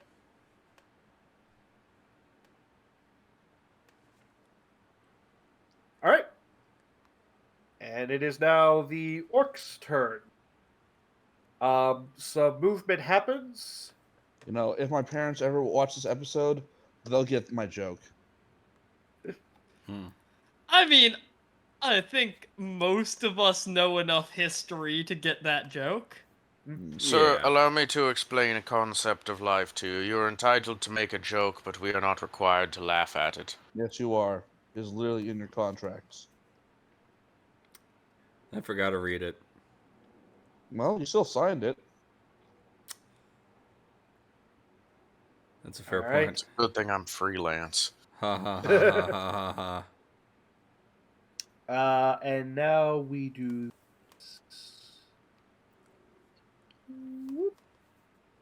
And we do this. Oh, this is really funny for my turn. And we do this. And the fly Reaction. boys. Yes. Shooting down the flyboys with the faux hammer. All right. Which one? One, two, The or three? closest one. 2. 2. All right. Actually, You may make an yeah. attack. Hold on. Do what's the size? Size massive. That's plus 30. Yep. Okay, so plus 20. They are moving fast, so there will be a minus 20 to that. In addition, okay, so it's just flat plus everything else. Yeah. Well, you'll still get the plus 10. Yeah. Because plus 30 for size, minus 20. Ooh. That's not fair. No, I didn't add the yes. plus 10. Wait, hold on. Yes, I did. Yeah. Fatigue. We're gonna re-roll that son of a bitch. All right. All right. And fatigue. There we go. Okay. Roll your damage. The natural 5. Can I remove some fatigue? Yeah. Let's say you only take 1 point rather than 2. Okay, I'll mark that down. And then damage. Okay, yeah. And oh yeah, they actually have some pretty good. Oof. Except that pin. Yeah. That's concussive and it's reliable. Oh shite. 43 actually takes it down. Mm-hmm. Dang. It might be important, Okay. but where does the thing crash? Let us find out. Let's see. Scatter. Number of dice. We'll just say 1. 10. Ooh, all right. Hit it with such force, you knocked it back. Yeah. I mean, it is a railgun. That is what railguns do. That's Yeah. fair. So I'm going to say it lands like right here in front of the gate. Which is kind of a problem for everybody, actually. Yeah. Mhm. All right. Only if you're using the gate. Yeah. That's fair. We could just tear down the rest of the wall. So the other 2 flyboys are going to take a shot. Flyboy 1 is going to attack the Lehman Russ here. Smoke. Smoke, okay. And it's going fast. So smoke, it occurs like the blind characteristic, which is like negative 30. Mhm. And it's also going full speed, so negative 50 overall. Plus size bonus, though. Yeah. Yeah, So- so they're it's a taking minus- semi-auto. 30 Really? overall. No, minus 20.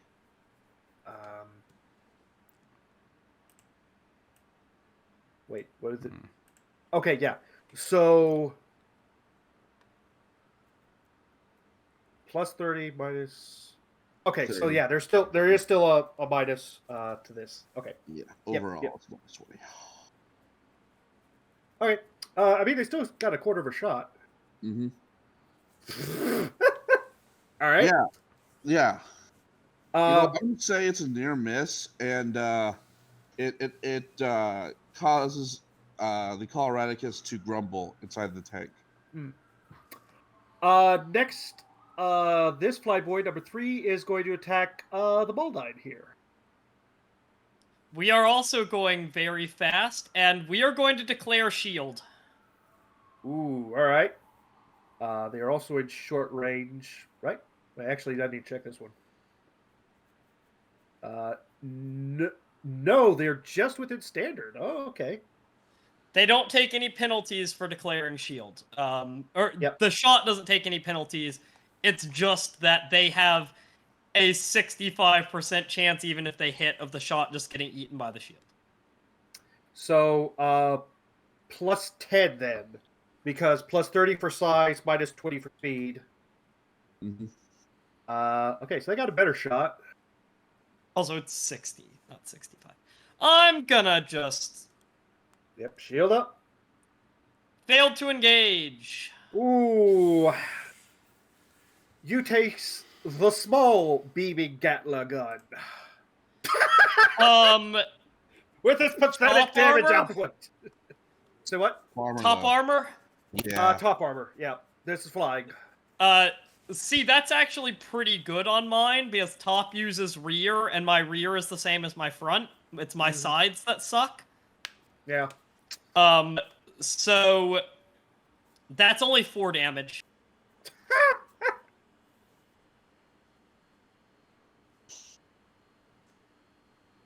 Anyways, I'm sorry. Every time I see it, I still go to Oscar Mortis. All right. Is that What's their up? turn? That is their turn. Maldine. Hey, so, I'm just getting the chance to show off all of my missile types. For the next shot, Zurabeth turns to the loader and says, Rockfall. And is going to return the favor to that, flyboy that just put damage on one of her tanks. All right. Well, in short.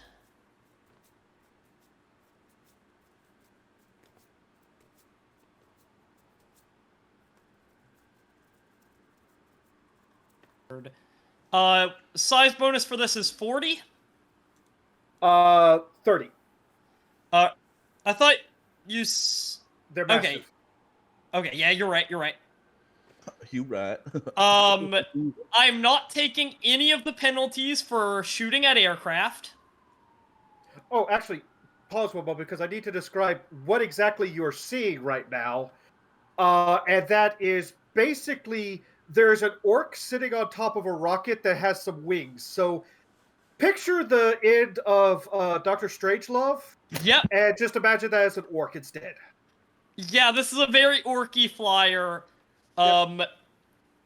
So Slim pickings. it's Anyway, a I'm just gonna use the plus. I'm just gonna use point blank because that gets the bonus to the correct level. Okay. Yerp. Does that hit? Nice. Very nice. Of course it hits. It's very nice. Also, that was a target 122, not a target 102. So that's 6 degrees of success. Yep. Let's roll damage. So left leg. Let's see. What's the lowest damage dice? The one that got turned into a 5 gets turned into a 6 for an additional damage. So that's 42 pin 14. All right. So let me. Hey, Diana. All right. So pin 14. So sec. 2. Wait. If 25 minus.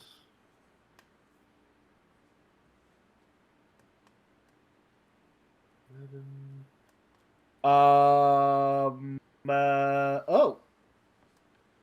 Oh, okay. Fine. Be that way. I mean, it's what missile is designed for. I know, but it's I just think it's funny that I got to showcase all 3 of my missile types, in a row. Mm-hmm. So that was that tank. So the Ikshi Sagina can charge that internal Death Dread on a successful operate. Yes. I am declaring a target of my charge, and I am charging it.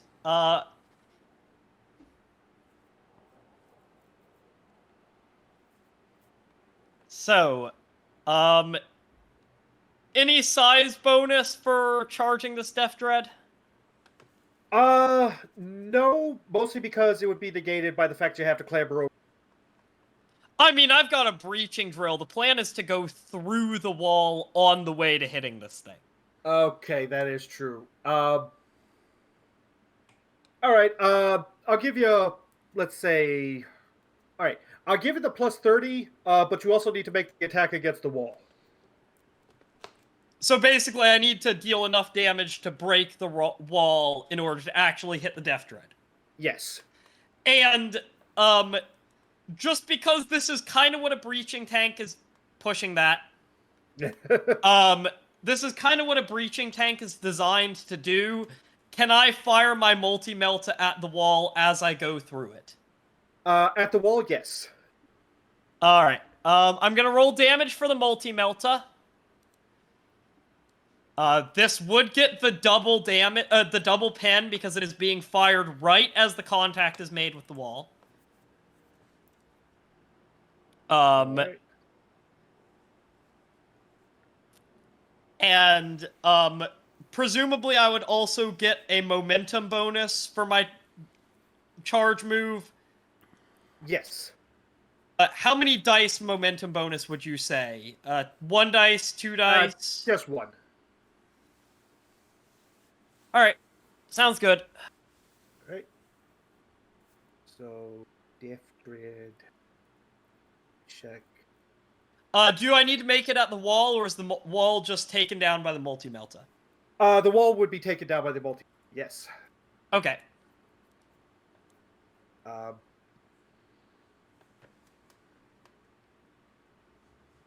Alright. And Don't have anything to replace with that 5 anyways. Wow. No need to worry about the righteous fury. I want to roll it just because it's cool. Okay.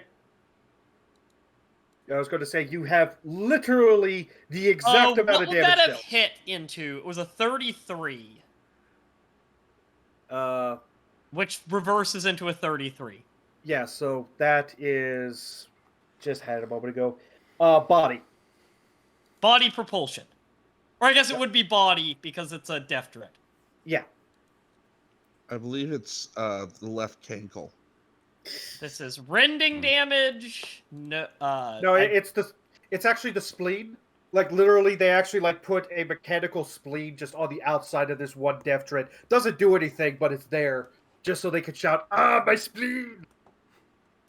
I do not know why they become Arnold. Classic spleens. Motive system critical. All right. It was Alright. body. So it would be hull Oh, yeah. critical. Oh yeah. All right. I will also give you. Give you.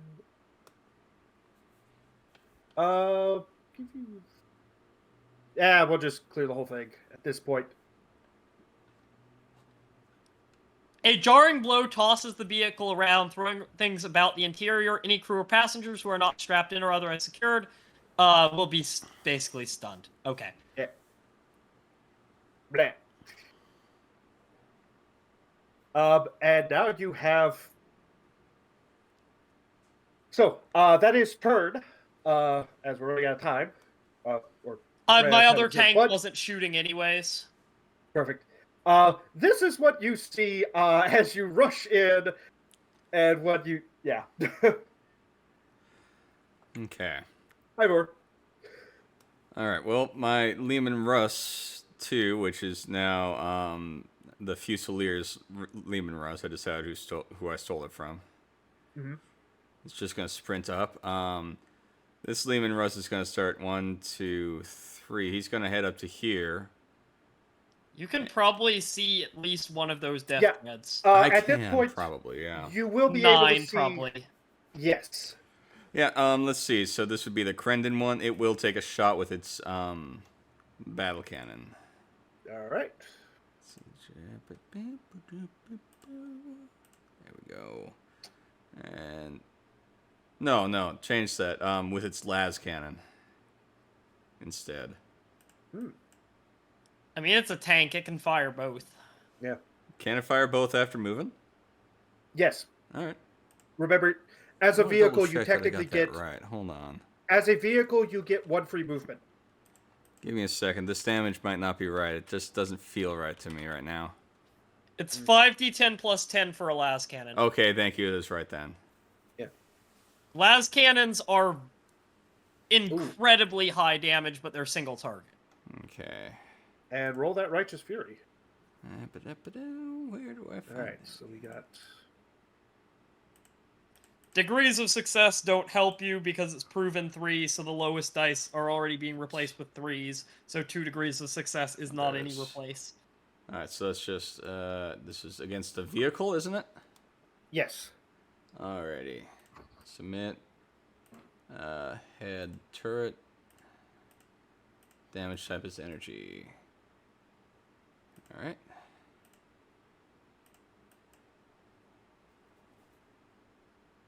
Two.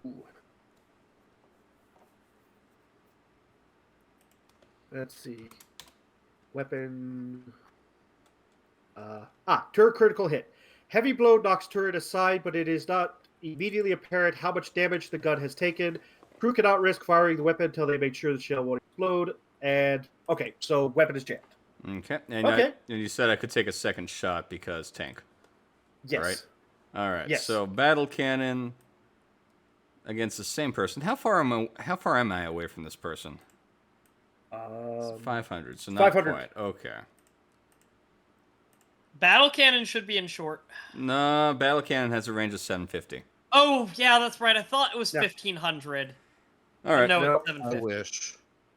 Okay. And then my tank is oh. going to go. Or, sorry, what? Also, it doesn't matter with this particular one, but you're forgetting to add the size bonuses. Oh, you're right. You're right. I am. So that should be at plus 30. It'd still be a miss. Oh, so but that las cannon would be up to 5 degrees of success then. yes. Ah. Which would have But- been 2 additional damage. Because you did have 1 min roll dice, which would have been upgraded to 3 by proven, which could have been upgraded to a 5 by 5 degrees of success. Thank you. Let's see. right. 1, 2, 3. I'm moving up, and then I want this crash flyboy to blow up. So I'm going to shoot at it. Okay. With, let's see, I know this is going to be, I think it's 300, so that's going to be, what, extreme range? What is your With range? what? This is with an Inferno Cannon. If it had, I believe flamer weapons cannot shoot beyond their standard range to make Okay. up for the fact that they don't roll to hit. Yeah. Well, never mind then, I won't do that yet. You should have a hull-mounted weapon that you could still fire. That's true, I do, you're right. which is usually a heavy bolter or a It las is a cannon. heavy bolter. They didn't come with the las cannon. It was either this or a heavy flamer for the standard. Right. Hellhound. So why not? This is still going to be extreme range, and then the size bonus was a plus 30, right? What's the range on a heavy bolter? 150. Or no, it's going if to be long range, isn't it? It's going to be long range, Double. because just barely long range, but it is long range. And then the size bonus was 30, you said earlier? Yes. Okay. Plus stationary target. Okay, which what's is that going to add? typically another 30. Yes. Okay. Any other bonuses? I'm pretty sure you're over 100 at this point. I'm at 95. Oh, so. Which is as good as over 100, because a crit fails anyways. Yeah. Yeah. All right. Darn. Okay. I'll say with that, yeah, it explodes. Okay. What were you hoping to accomplish with this explosion? I was hoping to either completely blow open the door with the explosion or possibly damage this Death Dread beyond it. Okay. Give me a luck roll. Okay. Ivor. Where's that button? There's the D100.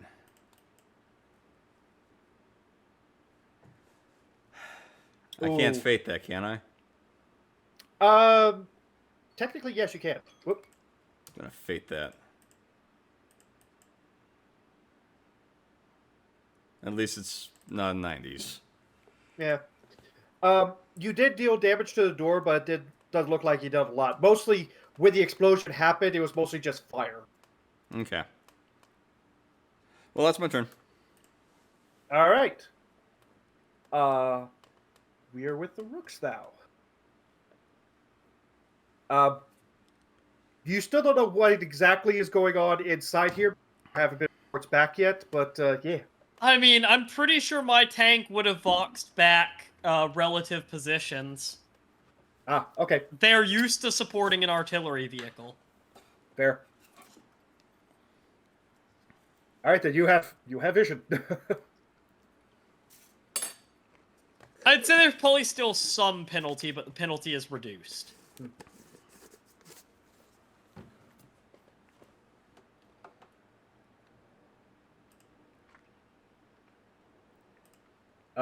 Dallas, you there?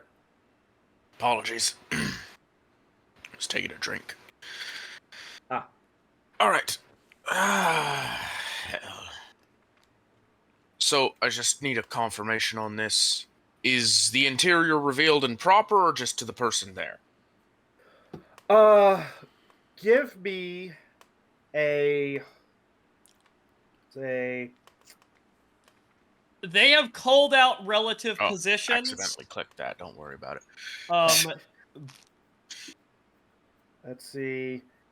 Logic, inquiry, or straight intelligence. To the intellect, then. Ah. Okay.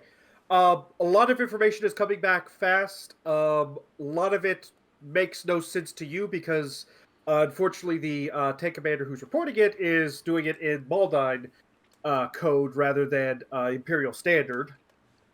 So you So know. we'll have to go through my character basically, So which will happen on her turn. Basically, you know that there's a bunch of death dreads right in front of the tank, and that there is indeed an airbase beyond, and you definitely know where the position of the building is. Everything else is kind of, unknown. Okay. Let's see.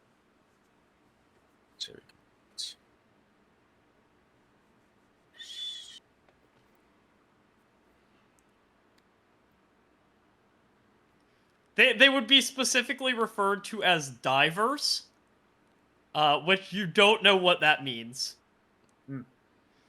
Didn't serve alongside enough Maldine units during Alcaran. So we fired on a building roughly 1,500 in. Yep. The building is vaguely, if we know that this is an airfield now, we know it's kind of next to the strip. It's Yes. obviously in there a bit because, compound walls are blocking things. Mhm. So we're just going to do a little bit of a realignment and fire kind of blind. This the building being shot at? Yes. Hey, that one. That scatter would have hit that Death Copter potentially. I made another roll for it, and it just missed. Damn. Sad. Because it was right in the scatter direction. They just got lucky. Yep. The other thing was, though, the other scatter direction for the other direction would have taken out one of the flyboys. Yeah, but that flyboy got splashed pretty easy by the anti-air missiles. Yeah. We're going to range find our ally in the wall, add 200 meters, and then just fire. Okay.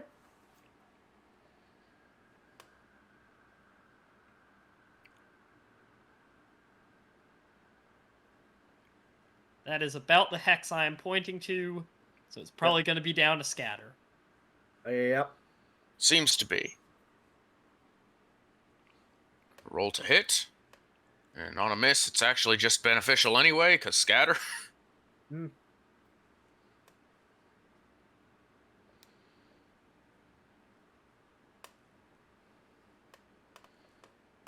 Success. Luckily, Earthshakers have blast, don't they? Quite yeah. a lot. 20. But this map is also huge. Yeah. It's like hitting asteroids. That's fair. And success. Just. All right. Well, roll that tile is gone now. Oh yeah. Uh, Roll damages though. This is going to be important. just roll both off of that. I imagine there's probably swarming infantry in there. Quite a few, yes. Mostly, funny enough, still little Gretchen. I like the idea that Maldine's like out here reporting exact information, and Rook's like, yeah, all right, fire, and then it perfectly hits right between two However, enemy vehicles. However, you do have blast, so damage was dealt. Oh, I will say that. Not much. I will say, Otsker here definitely did see the Death Dreads kind of got shook up as it was happening, but they are both still standing, both still going. You could have replaced that 31. Could actually be a 34 though, with that 4 degrees of success replacing the 1. Oh, fair. Wait, no, it's these are proven as well, Earthshaker, I don't aren't they? think Or was the other one so. proven? I put proven The on other one. something. Other one's The proven. the Okay. Tank Destroyer was proven. Okay. Well, then they're slightly more. Plus 3. Hey, don't sniff at +3. We've destroyed things by remembering a +3 before. Mhm. This Yeah. is true. This is true. All right. Scoop buddy up. You got it. Yeah. All right. Speaking of which, you could bath up that bait. Just saying. Yeah, fine, is- I'll shoot the gate. Why not? This is a laser destroyer. It can quickly fire on the gate. We'll just I mean, it rolled a hit, but honestly, we're facing in the right direction. Should be fine. Yeah. As long as you got an angle on it, you can shoot it. Okay. Yeah, that'll do her. With that, finally. Not geo layer, map layer. Go. Feel like this entire stretch of wall is gone at this point. Not quite. There's that little tiny bit left, just right in there. There definitely was a stripe that got multi-melted and should be bathed. Oh yeah. And anything looking at it went blind. Basically anything that's right here in the blue zone, consider that as a down wall now. After the multi-melter went through, so basically you've got the door hinge, and that's about it on this corner. That's true. a really funny mental image that it's just a door hinge. Yeah, no, I like to imagine there's just enough of the door to be comically flapping in the wind. Yeah. Also, You got yeah, like all of rusty that orc hands, infantry too. is blind. Coloradicus. All right. So, noticing that there's a flyboys on my right? We're gonna deal with that with a heavy bolter, All right. and we're also gonna move kind of like this. I kind of feel like they're gonna go after my missile tank at this point, if they survive. Yeah, I kind of moved myself out of range. Oh well. And then we're gonna shoot. Okay. I with mean, it? you could fire the heavy bolter at the start of the move. Yeah, Yeah. we'll just do that. You declared it. You declared it first, so you will be able to get the original range. Cool. Which is still, yeah, okay.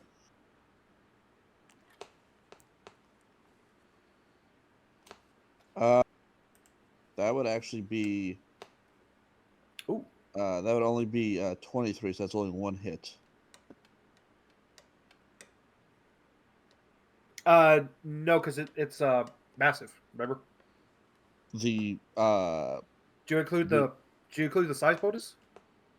the flyboy is massive. Let me double Yeah. check. Aircraft are huge. Yeah. Okay. There's only one orc basically riding a missile, but it's a big damn missile. There you go. Okay.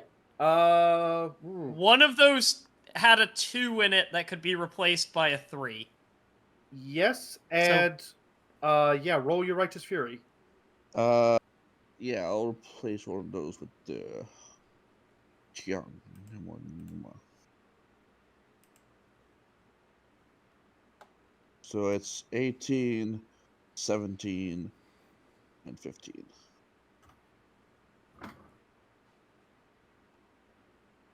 And then Actually, yeah, wait. and then I'll just shoot the big. Actually, Hull critical 4, some electrical cabling or power coupling is blasted loose by the impact, raining a shower of sparks down on a member of the crew.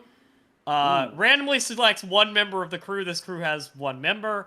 Yep. 1d10 plus 6 impact damage to the crew member, and they automatically suffer 1 level of fatigue. Ooh, okay. Noted. All right. You want to roll that 1d10 plus 6, Dan? sure. Yeah. I like to imagine this is a plate flies up and hits the orc in the chin. Ouch. Ooh, dang. Yeah. All right, and then I'm gonna shoot this guy with the big gun, Okay. and let's go over here. Go here.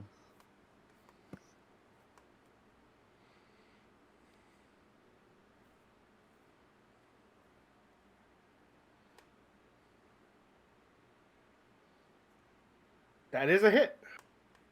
Is disappointing. Mm. Oh well. Let's see. There's Too bad you weren't putting it into 9.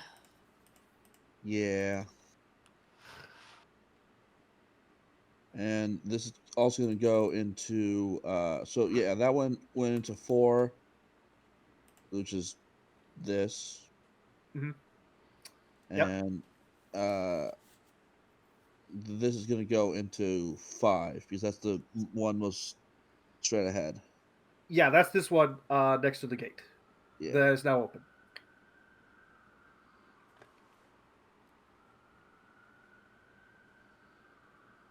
That is a hit. Wow. Let's face it, this gate is molten slag because it was Is hit that with a even- laser hold on. destroyer.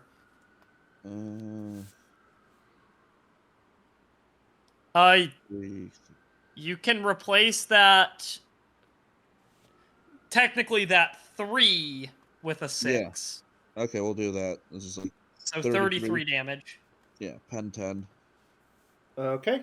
And then what can my Vanquisher and Impaler see from there? I think they've got fairly from good there- line of sight. That wall is mostly gone.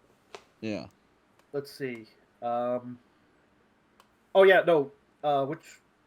Whichever one's up top, they've got a clear line into everything. Okay. So they could go for 5, 4, 5, or 8. Let's start on 8 because that looks a little sus. All right, and the Vanquisher has a shot on 4, technically 9, although they would be firing into an ally, and 5. Okay, let's not shoot into an ally. Let's take 4 off the board. Yeah. All right. Half name standard. How big is a battle fortress? Is that plus 30? I think. These are still Death Dreads. Number 8. 8 is still a death dread. Oh, it is. Yeah. Never Yeah. mind. Yeah, they're all plus- Death Dreads down here. Yeah, plus 4. All right. Gotcha. Also, you didn't. I don't see the health bar reduced on number 5. Maybe it's just a display glitch. I think it is. Yeah, it should be because it's down. Fail. Oh shit! We're just gonna let that ride. Wait. Whoa. What? Oh yeah, fatigue. Mother yucker. Oh shit! Impale. Impale.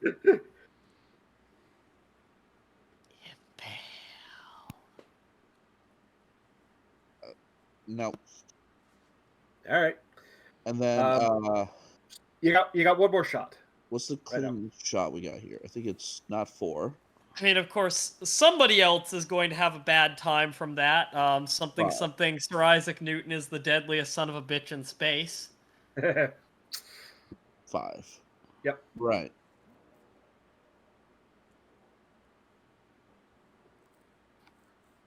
But we got to remember one detail about space. No friction. It's a fair point. It's still a railgun, and the distances involved here are a lot smaller. Somebody I know. behind that railgun is going to have a bad day. Oh yeah. Oh yeah. So that 28 pen 16. All right.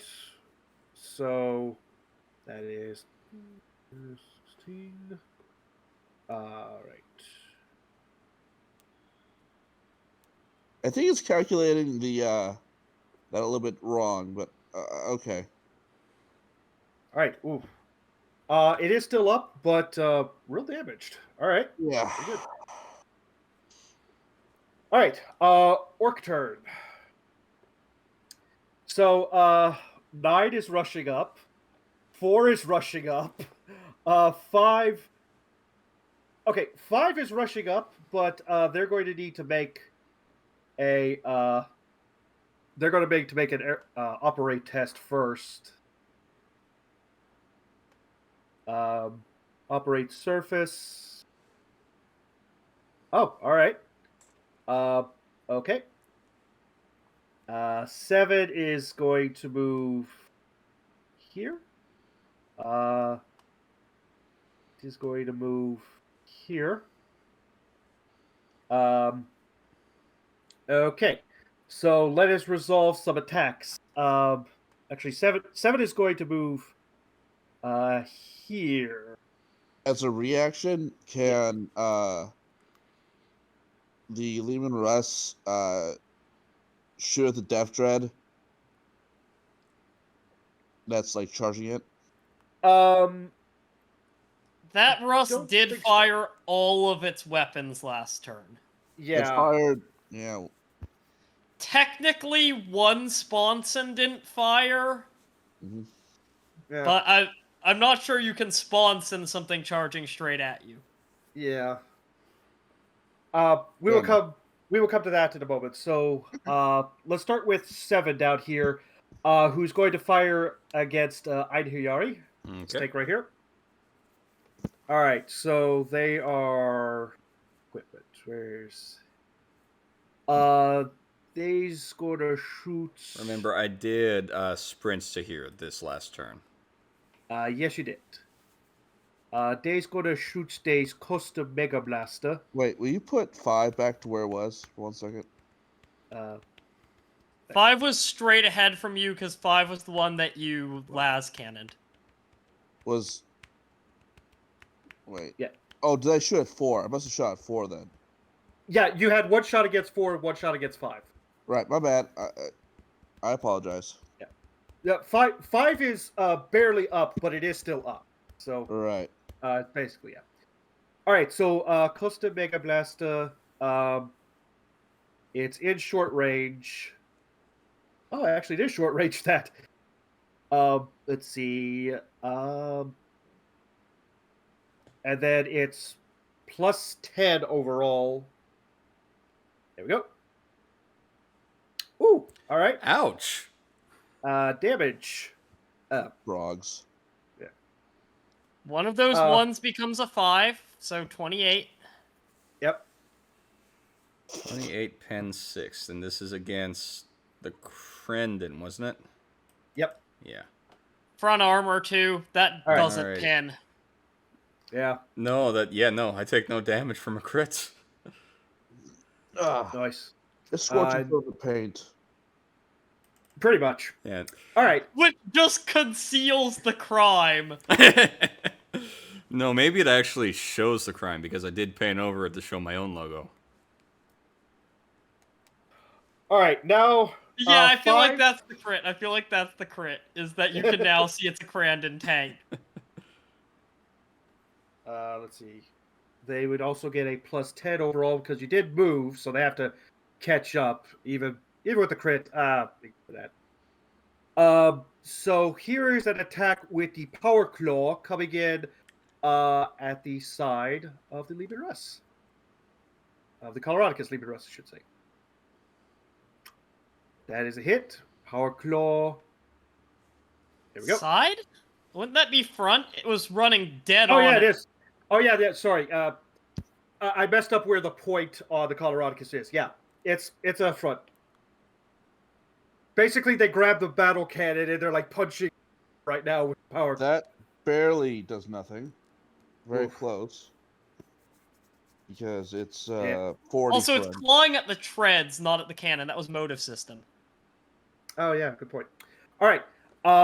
2 more attacks are now coming in from the other 2 Death Dreads against Oscar Mortis here. Actually, get ready yeah. my... That is Ikshi Sagina. And I'm getting ready my force field rolls. Shoot. Okay. There's the first hit. Second. Nice. Yeah, no wonder that overloads it. That was a crit. Yeah, that's the only way you're going to get out of that one. But also, basically they overload each other. Yeah. Just because it was crit versus crit. Yeah, okay. I will say that. That is fair. Flyboy needs to... Actually, wait. But I cannot make any more rolls with that particular shield this combat until it's been reset by out of combat. Okay. Def Dread 8. You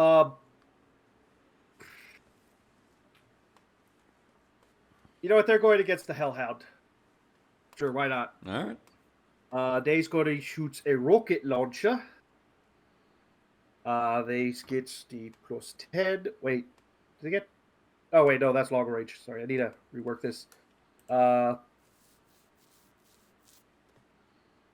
Yep, long range. Standard shot. They will get the aim.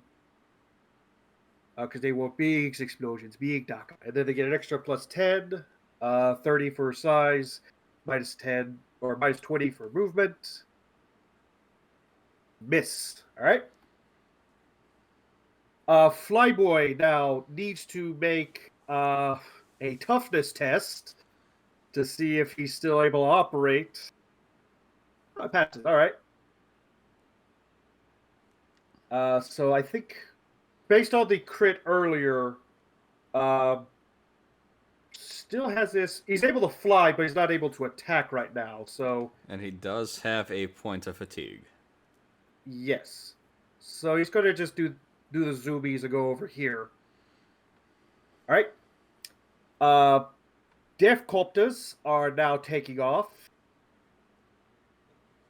And they're going to... It's like we're staying on rock killers. They're going to go here. Rock Falls. Sorry, Rock Falls, not rock killers. Falling rocks. All right. Let's go with... What is going after the Hellhound again? And 2 is going to shoot...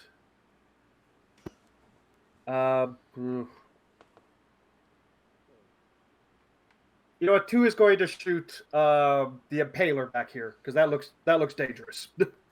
Right. It's got a minus to hit. Yep. Oh yeah. Let's see. There's made weapons.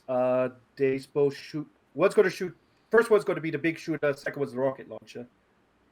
Both of these are at long range. Standard shots. No aim. Oh lord.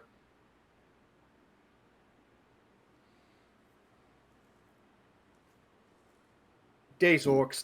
Days just happy. Today's firing.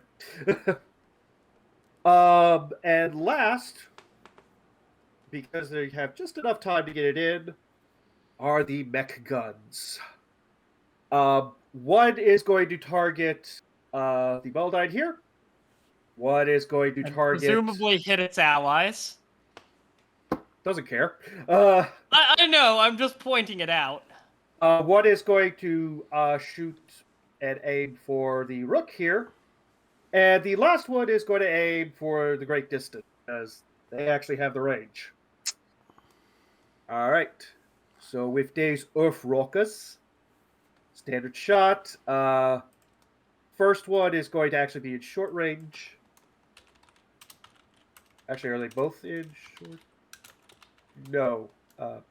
Oh, wait. Yeah. Both of these are in short range, and the other one is standard range. All right. So short range, standard. They will get their half aim. And then modifiers is 10 because of all the movement. Oh, that is painful. That's 1 degree of failure into a melee.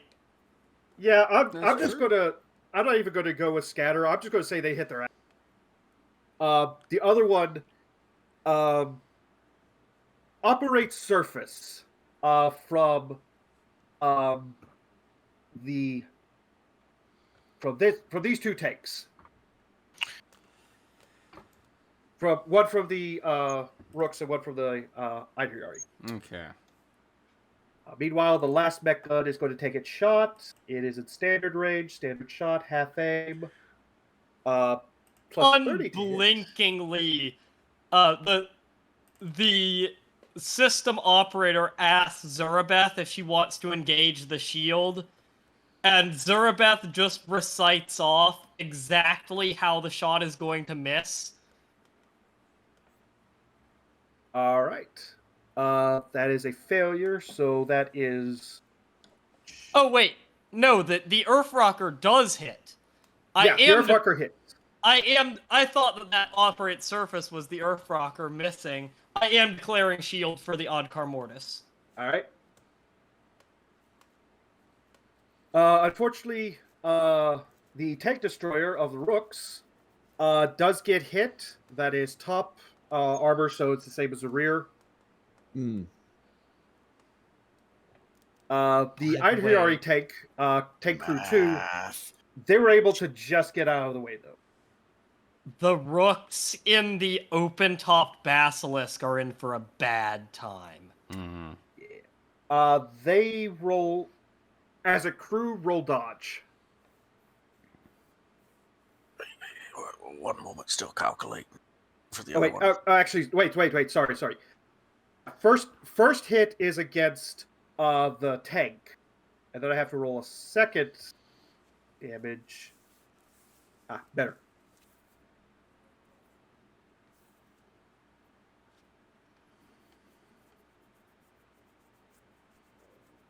I mean, that would be the damage against the top one, right? The first one would be against the Destroyer. The second one would be against the Basilisk. Yes, correct.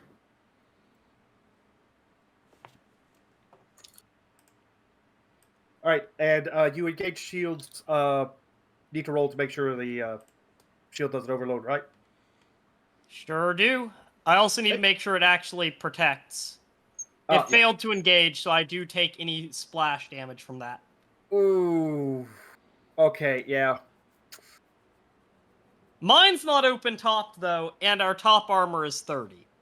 Okay. And for the basilisks, do they make a check? You said a dodge?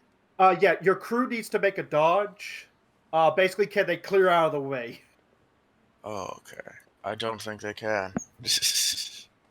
You never know. Yeah, I never know. Oof. Unfortunately, unless you want to push. At least only one of those is open topped. Yeah. Let's see. That was... Is that technically hitting both, then? It's hitting all three of Yeah. us. Yes. Ah.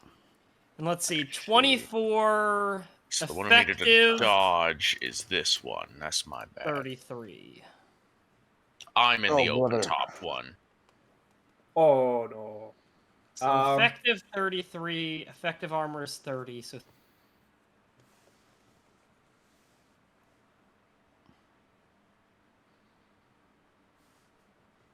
Okay.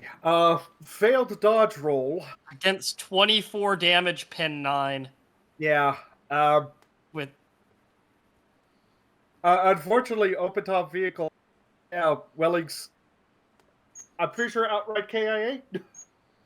I mean, I don't think that's a livable condition. Yeah. For anyone we've had. Yeah, I think that because would put the hurt on an Astartes. They Yeah. would still be up, but it would have put the hurt on them. yeah, that pin 9 would have taken out an Ogren. Mm-hmm. Oh. Like, even an Artificer armor, they would not have gotten armor against that. They would have... Have 3. They'd have 3 armor. Artificer But- is 9. Terminator is Artificer? 12. Artificer is 9. Artificer is 12. Terminator is 14. I'm fairly sure... I'll double check. It's not important Anyways. anyway. Anyways, so to resolve this, yeah. Unfortunately, the mech gun strike comes in. The vehicle is still standing, so the basilisk is still technically operational. because I'm pretty sure that wouldn't do enough damage to destroy it. But the crew is eliminated, and Staff Sergeant Very Wells. The driver would be fine. The driver and the hull gunner would be fine. Yeah. Oh, so it is. Well, Open Top says it hits the whole crew if they. But the driver and hull gunner are inside a compartment. They are not in the open top section. It also means that effectively the Earthshaker cannot fire. Because you know what? Let's get a luck roll. Everyone knows. Can we get a luck roll, Mr. Vallis? I mean, I'll roll luck, but there's little purpose to it. Well, no, you're fine. I just want to see if ammunition would have gone off. Oh, no, it wasn't a crit. Yeah, and that one wasn't a crit. That wasn't bad enough for that. That's fair. So yeah, the Basilisk is still technically operational if you can get a couple people to man the gun. Unfortunately, it is currently out of operation. And the gunner crew, as well as the staff sergeant, are dead. I can't believe it took this long for me to kill off a player character. It was from your own regiment. I hope you feel good now. I feel absolutely horrible. All this time just to punch yourself in the face, Paul. Apparently. The Rooks are also the ones that had the friendly fire incident, which is like the single worst thing they could have done. Oh, Lord. Oh, Rooks. Maldine, you're up. Hey, What would you like to do? I'm putting the hurt on the flyboy again. Okay. That is once again an additional 2 degrees of success, so that's a 6 degrees of success.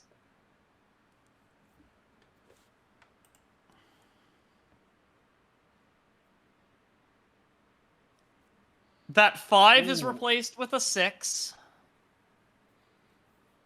For 1 additional damage. 45 pin 14 into the flyboy that was already pretty hurt. So, oh, yeah. He did. I will roll a scatter as well to see where I am. The loader will report, sub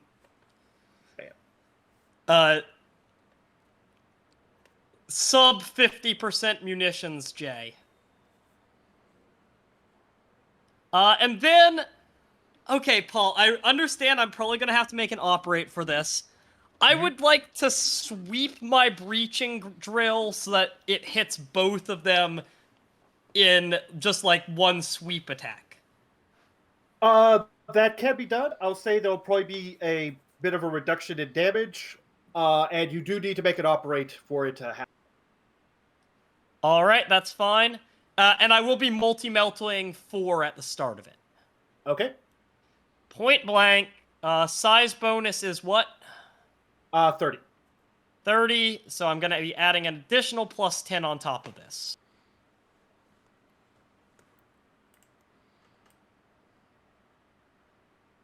That is definitely a success.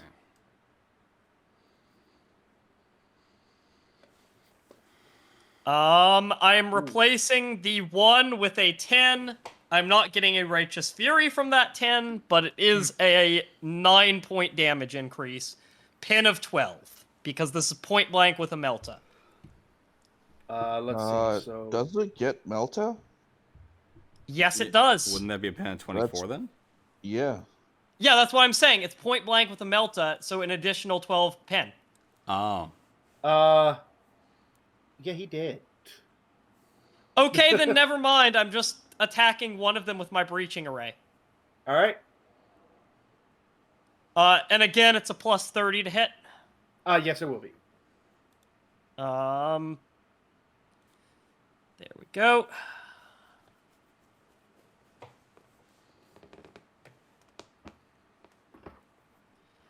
Now they're rolling like fire. They could not roll to save their lives earlier. Yeah, you just had to get your tank stuck in a melee, of course. Makes perfect sense. 42, pin 16. Alright, so... That's already pretty damaged, so... 42 minus... Oh, wait. Which one is... Oh, yeah, this one is already... Yeah, no, it did too. And then I can still take my free move, right? Yes, you can.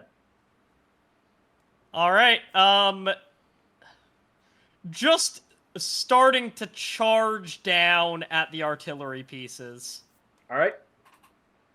So, yeah, you get basically 3 tiles of movement, and you're good. You have 1 minute. Or anything else you'd like to do. So Death Copters have hover, right? So I'm not taking the aircraft penalty? Correct. I'm gonna fire my battle cannon from Pavis Mithra. Ooh, alright. Aim. That's gonna be standard range. I think closest is within 750. Ooh. Ooh, 800. There they're going to compulsory move. Just a tile closer to get their range. Alright. And they're gonna put a battle cannon in that bastard. Half aim only. Standard range. Not nearly as good a hit as my other tank. Still feffin' hit. Still hits.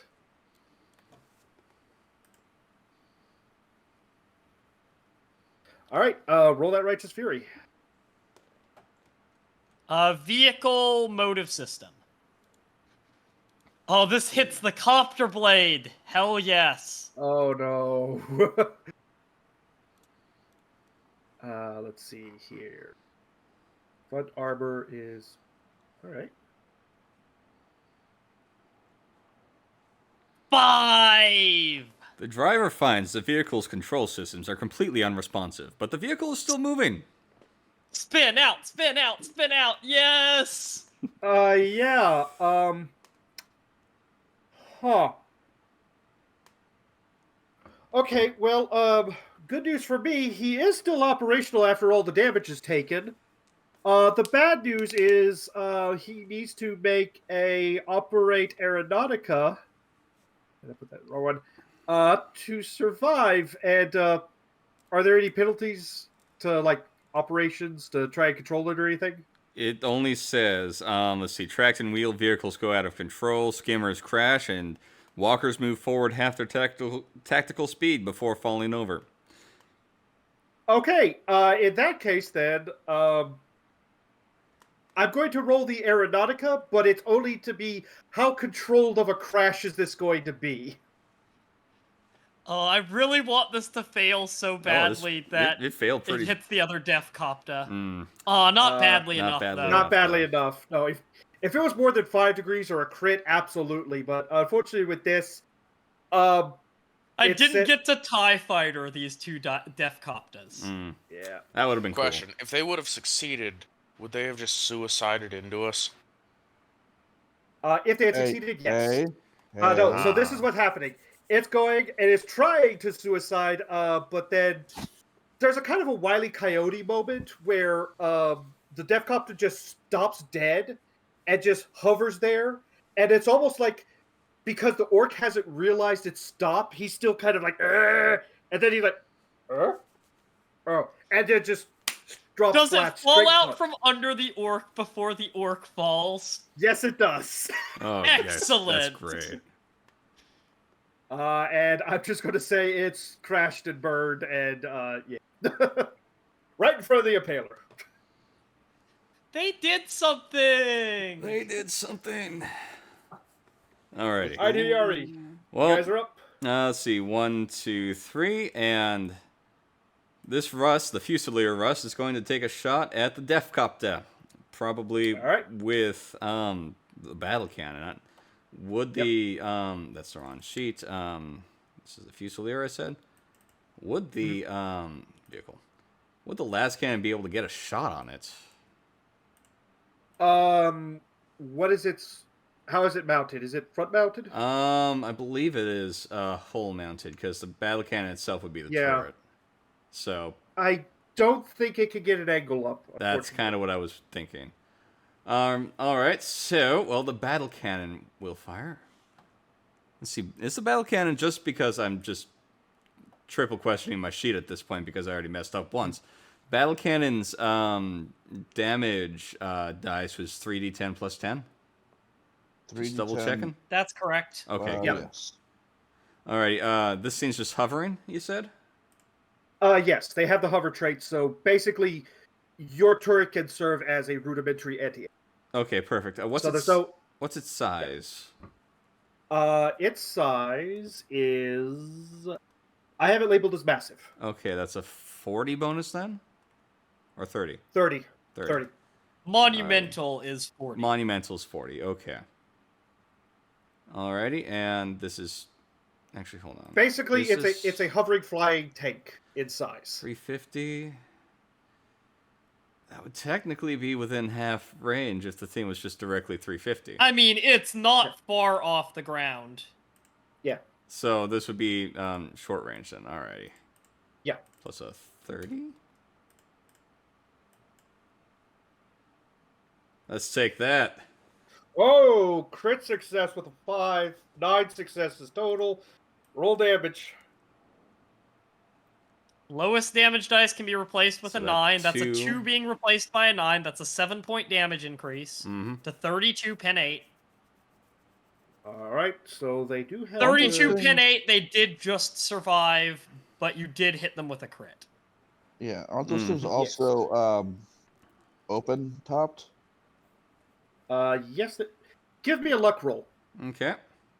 Because you bring us up a good point. That is a crit, and they are open top. And you did hit the main hole, so... Fade it, fade it, fade I already it, used fade it. I already used my fate. However, I do have a second shot, don't I? Yes, you do. I'm going to take my second shot. I am calculating real quick. 22, It is still up because Yeah. you said the other one was still up from being hit with 32 pin 8. Yeah. No, I was double checking. And it is still up, yes. As a hit.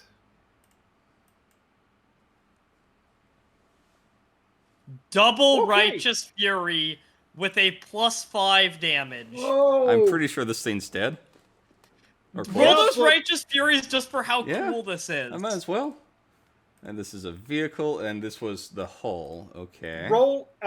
Because you have 2 Righteous Furies, I will allow you either roll 2 1d5s or roll the rare 1d10. I'll Yeah, roll the roll 1d10. The cooler results are all 6 plus. Mm-hmm. Oh, it's a What is 3. it? That's a 3. Ah. It's just tossing things around, stunning them. All right, and unfortunately, also because that was a crit, I'm going to say that I just roll on the scatter table. Number of dice, 10. All right, you crash. Okay. And then I, with my tank, I want to... I'm going to have to do this. Let's see. I should have it in here. Okay, I do. Can I operate surface to attempt a charge in this thing? Yes, And if I succeed, will I be able to use my Inferno Cannon against this thing? yes, Okay. Yeah, because that was already within double move range. yeah. So 1, 2, 3, Oh. 4, 5. Oh my Oh, god. success! I will also say, what is the range of the Inferno Cannon? It's 50, technically. All right, so technically, you didn't have to. Yeah, technically, you could be 1 tile away and still hit. Well, But yeah. this is to ram as well. Yeah. No, Yeah. this is just cool. If you were ramming as well, yes, you needed to make the up. I was ramming as well. All right, that This is hurts. Alrighty, let's see. Ramming damage. What was that again? Remind me. It is armor facing making contact So that'd be plus front. 1d10. If you moved more than double your speed, it is plus an additional d10 So for an additional 10 meters. But I think given that I moved 8 tiles and only got 1 dice, you would get 1 dice. Correct. all right. So this would be front armor plus 2d10. Okay. Plus 30. You gotta love how it's like, hey, let's have a vehicle session, and it ends up being melee. And This do, is the I mean, we already Einherjari. I mean, knew come this. on. Oh, We I already know. knew this from the Maldine meleeing their vehicles already. Oh, I'm You well do aware. take their armor facing plus 1d5 in return. Yep, and you would have hit from front facing. So. Oh, that's the diff. That's difficult. Speaking of which, what is the front armor on a Death Dread? Because I realized I didn't take that on my tank. 30. 30? So, Yep. So I'd be So- taking. You gotta roll a 1d5 then to see how much damage I take. I take Okay. 1 damage. No, that was mine. Yeah. Oh. You I take take 3 3 damage. The Okay. Death Dread in return takes 12. Alright, well, now that I am right on top of this thing, I'm going to Inferno Cannon this dude. All right. Lord. And Just roll damage. There's Okay. no to hit for flame weapons. oh, that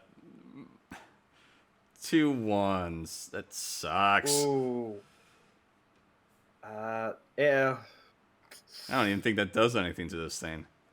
Pin 8. No, unfortunately, that does nothing. Does flame quality require damage dealt? Because vehicles on fire is nasty stuff. That's why I brought a flame weapon. Honestly, I think that would make sense if it did. Valis, do you remember from Incinerant Priest? It's something. I'm trying to look up some stuff. Flame. Is hit even if the target suffers no damage. It explicitly calls it out. The pilot must make an operate skill test with a bonus equal to the vehicle's armor value on the facing hit. If the pilot fails, the vehicle immediately catches fire. So this is a plus 30 operate. Okay. All right. While you're doing operate. all that, the Krendon is going to fire on the Death Dread right in front of it. I'm pretty Alright, sure this is short range here, so.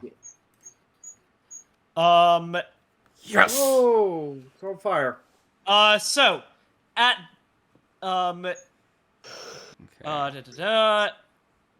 If a Also, yeah, vehicle this- ever catches fire, the GM should roll a single d10 for the end at the end of each round and consult the following chart. On a 10, it explodes. On a 1 to 9, roll again on the next round. But after every round after the first, it adds an additional +1. All right. Okay, so there's a special caveat here because it's mentioned somewhere else in the book that vehicles can make an operate surface traditionally to avoid catching fire. It failed it. It failed it. Okay. Yeah. Yes. Yeah, no, it failed the first one, so now it is on fire. It basically the roll will happen back on its turn again, and then if it fails, if it fails but does not instantly explode, explodes if it fails a fire result. yeah. Right. But it can also make an operate surface in this case to try and end the flame effect. For full understanding, this is Inferno Cannon because it's special. If I remember, first season we had this a few times. Yeah. The operate test to avoid catching fire is actually, it gets a bonus equal to the armor value of the vehicle Yes. on the face. It did get that bonus. But the Inferno Cannon strips that bonus. Oh, then it Oh. failed even worse. Yeah. Okay. It's a special trait only to the Inferno Cannon. You have to look up the weapon itself in the core book to see it. Right. Okay. Anyways, I'm still And going the only action it can take is attempting to put out the fire with a hard -20 agility test. yeah, that's what it is. Okay. Okay, so yeah. I'm still one to Alright. fire on number 7. All right. Fire on number 7. Okay, We'll make it quick. Make it quick. yep, I will. It's a +30, right? Yes. All right. I was going to say get point blank range first, but then you Alright. would blast yourself. And then, Ooh, am I 25, still 10, able to alright. take one more shot? Battle cannon on the other Death Dread, number 5? Unfortunately, time is up. All right, fair enough. But let's go with 30 by... Right, so that's 35 by 20. Okay, team. Alright, about half health. All right, perfect. Alright, cool. Rooks. Can Cairo 13 vaguely attempt to return fire? Oh, yeah, no. Kyra is still fully operational. All right, grand. So it's Shoosty times. Yar. Also, by this point, full vision, quote unquote, has been given for the whole area. Enough intelligence has come in that you're like, oh, we know where to fire at this point. Yeah, All right. because now my character is translating for the crew up front. Okay, so we're gonna do an artillery off of sorts. Mm-hmm. All right. Like dueling banjos, but more percussive. Mm-hmm. Doing banjo. All right. So where exactly are you targeting? So it's the mech guns of the Arty, aren't they? Yes, that's these three down here. So it'd be at, I guess, 1 and 3 in this case. Okay. Both will hit. Roll damage.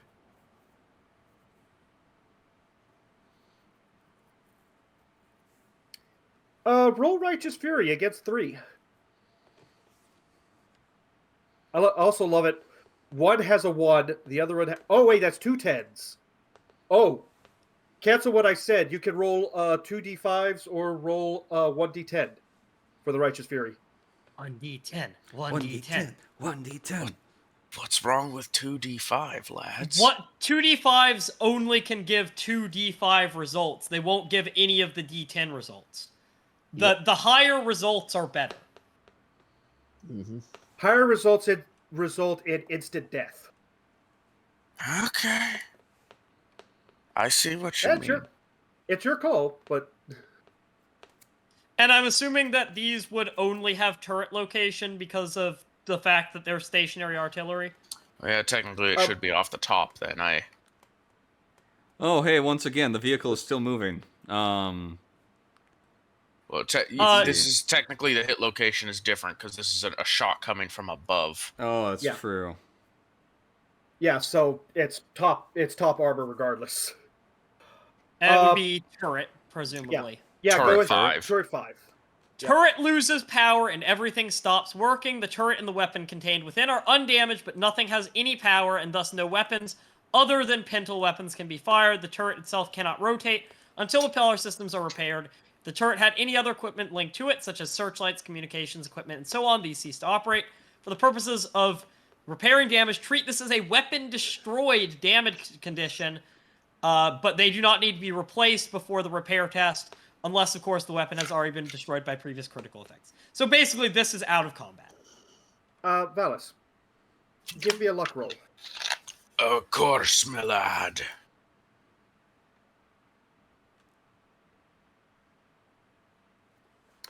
All right. Which one of the Maldine tanks is that? Sorry, I can't read it at this angle. This size. Saga. What? Ixi Sagina. Ixi Sagine. I should know that. Sagine. Give me an awareness roll.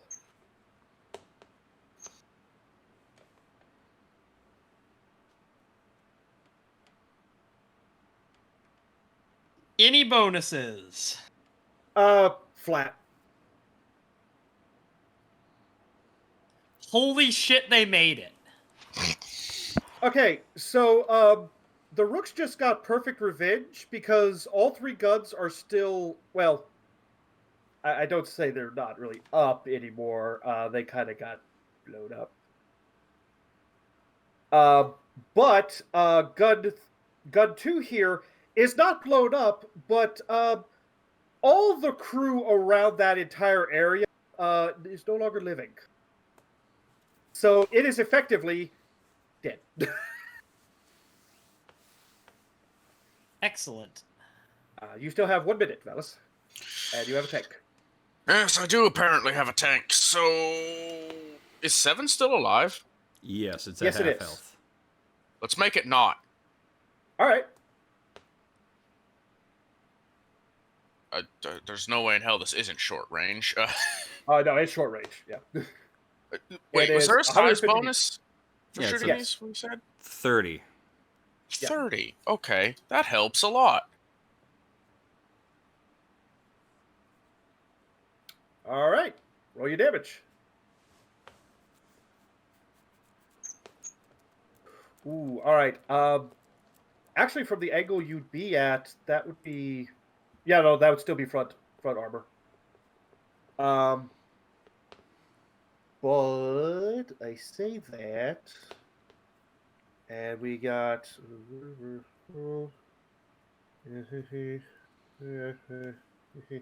yeah, it's not.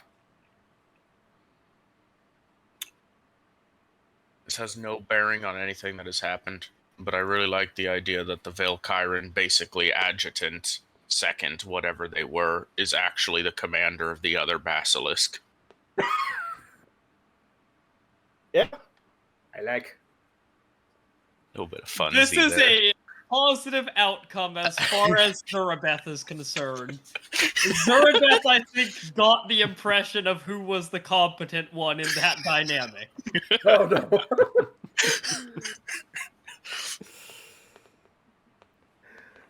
All right, very good. Turn. That seems to be turn, yeah. All right, Coloradicus. All right. You got one in melee of you, one melee with you. You've got the one back here that's On fire. in melee with on fire, and then there's kind of the stuff in the back. Yeah. So the Impaler and Vanquish are gonna hold fire, so I don't want to frag anyone. Okay. The hold on. The okay, yeah. The Lehman Russ is going to point blank the Death Dread with its last cannon. All right.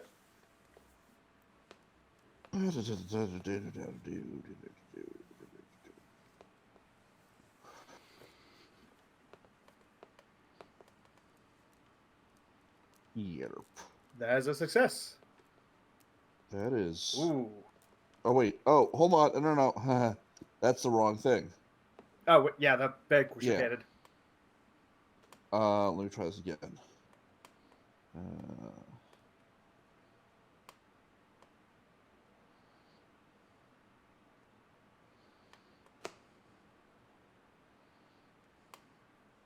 There we go.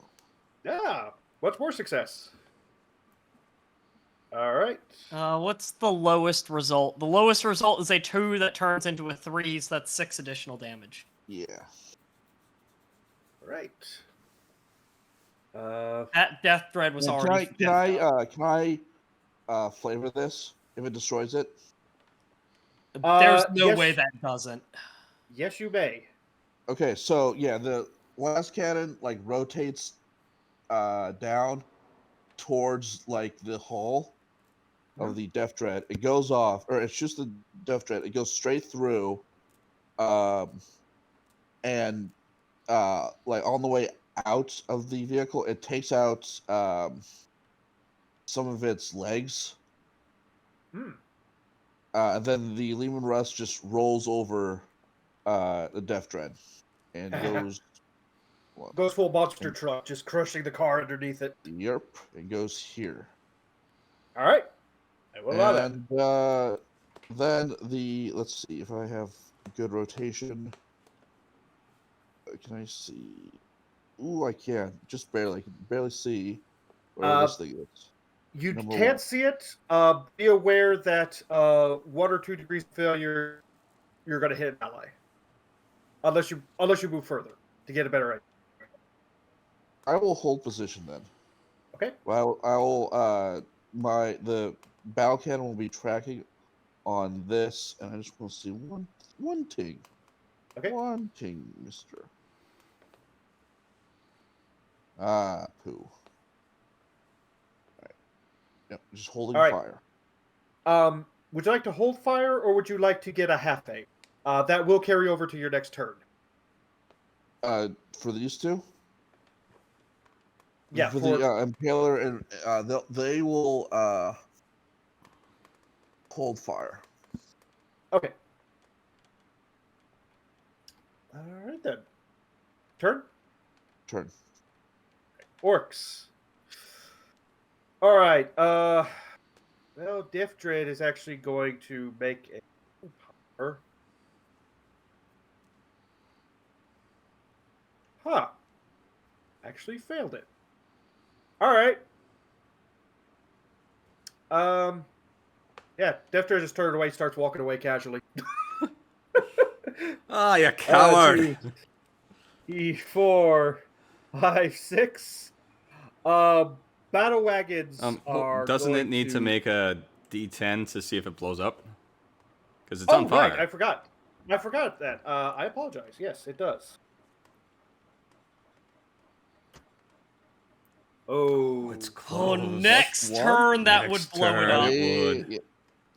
It's a minus 20 agility to put it out. actually, yeah, I forgot. Actually, you can't do anything because it's got to put the agility to finish.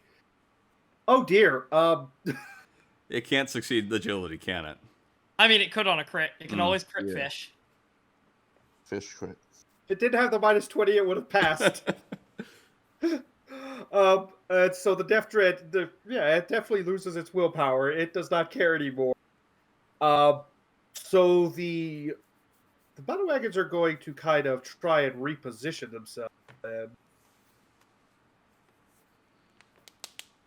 These guys are going to move. That's literally all they can do right now. Actually, they're going to move to here. Or what's the best way? There we go. Okay. This battle wagon is going to go.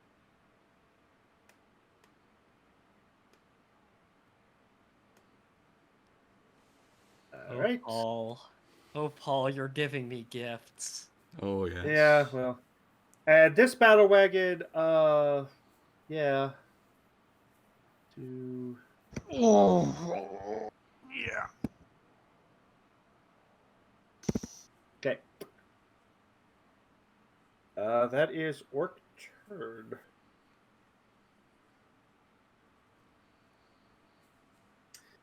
All right. All right. So, I want to stop that infantry from mounting up. Okay. If I semi-auto burst with my weapon, could I hit both targets, or would I have to single shot twice to hit both? I could do either. The weapon does have semi-auto burst. Okay. I will say in this case, if you're hitting the weapon, you might be hitting crew well, so one semi-auto is fine. Okay. I'll just single shot twice. I think it feels more appropriate for what I'm doing. Okay. Because I'm trying to hit both battle wagons that are loading up crew right now. Oh, okay. Yeah, in that case, it will need to be 2 single. Yes. No aim. Hitting the battle wagon will hit the crew as well, yes? Yes. Well, Okay. it will hit what is behind it right now. Which is the people trying to load up into it with the rocket launchers. Yes. So I am going to roll this as if it was a point blank with one aim, just because that gives me the correct to hit. First shot. It's on a 102. For real this time. Only 2 degrees of success. Only. I mean, the battle Right. wagon probably still exists. Yeah. Successes.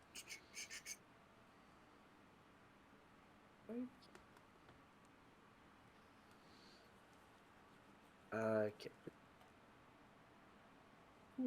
That's an additional Alright. 1 damage on that one, no additional damage on the first one. All right. Let me pull this up real quick.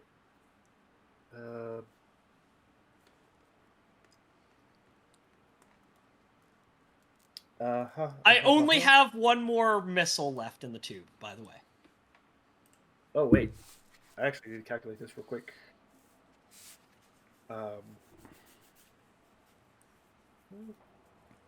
While you do that, I'll get the rolls in for my next vehicle. Oh, okay, there. So that's all right, and then that one. 3.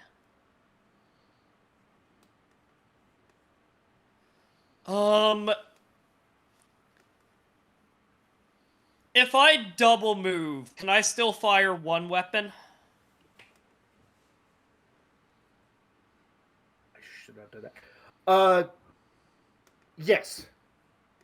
Because you basically get your free move and then 1 movement as an action, and then your second action is single shot. Hi. Multi-melta to the face from point blank range. This has a plus 30, yeah?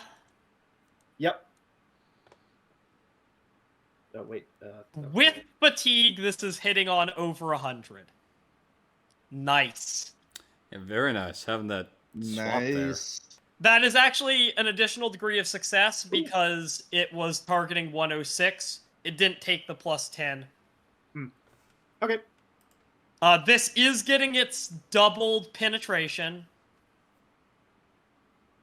Oh, wait, I rolled the breaching array. I'm sorry. Yeah. Oh, yeah. I'm going to completely re-roll that. Yeah, this is hitting significantly lower. And by significantly lower, I still mean 98 target. Still the same degrees of success, not as nice a result. Yeah, we'll say the result was still nice. Womp womp. It does get the doubled pen. It cannot replace any of those dice. So with that means That battle wagon just moved away from me, so that would be side armor, I think. yes, it would be. Right, this is a battle wagon. Oh yeah, with that, because of the extra pin, bleh. And I cannot also fire my battle cannon because I double moved, right? Correct. All right. All right. Turn. That was exactly 5 minutes. Yeah, that's my turn. All right.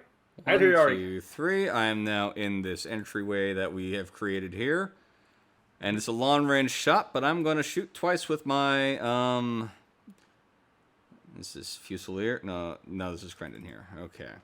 With my battle How cannon. are the tank busters still alive? Because I took degrees of success as how many were killed. So one group still has 8 up, and the other group has 3. Question, what is I'm this? just pointing out that... sorry, go ahead. What's the size bonus on the battle wagons? They're also massive. They're also massive, so that's 30? Let me double check. Sorry, they're enormous, so it's plus 20. Alright, perfect. I will point out that it is a flame weapon with a blast of 15 plus 1d5. Alright, and let's get that damage out. And then rolling the hit again. Oh, also, both of those are taking a plus 20 pinning test because I indirected them with calculated barrage. Okay. Okay, I'm going to say that was not declared before, so you got to remind me about that beforehand, so that part won't. Okay, Yeah, that's fine. So both of those were against 4. If 4 is already dead, I would switch the other one to 3. let me double check. Okay, yeah. 4 is definitely dead at this point. With that, and 3 would also be destroyed. Okay. And then I am going to move.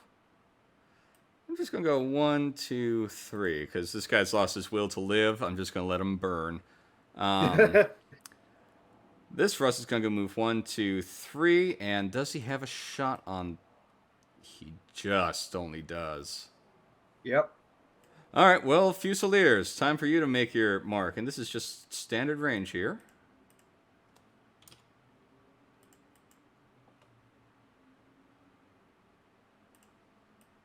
That is definitely a hit. All right. One of those 3s becomes a 1. Or, sorry, one of those 1s becomes a 3. So that's 20 damage, penate then. All right, so that is... First one. The 4 on the first one would become a 6, wouldn't it? Yeah. So that would be a 28 penate and then a 20 penate on that thing. On number 2. All right. And that's my turn. Calculating. All right, calculating. Let's see here. Minus...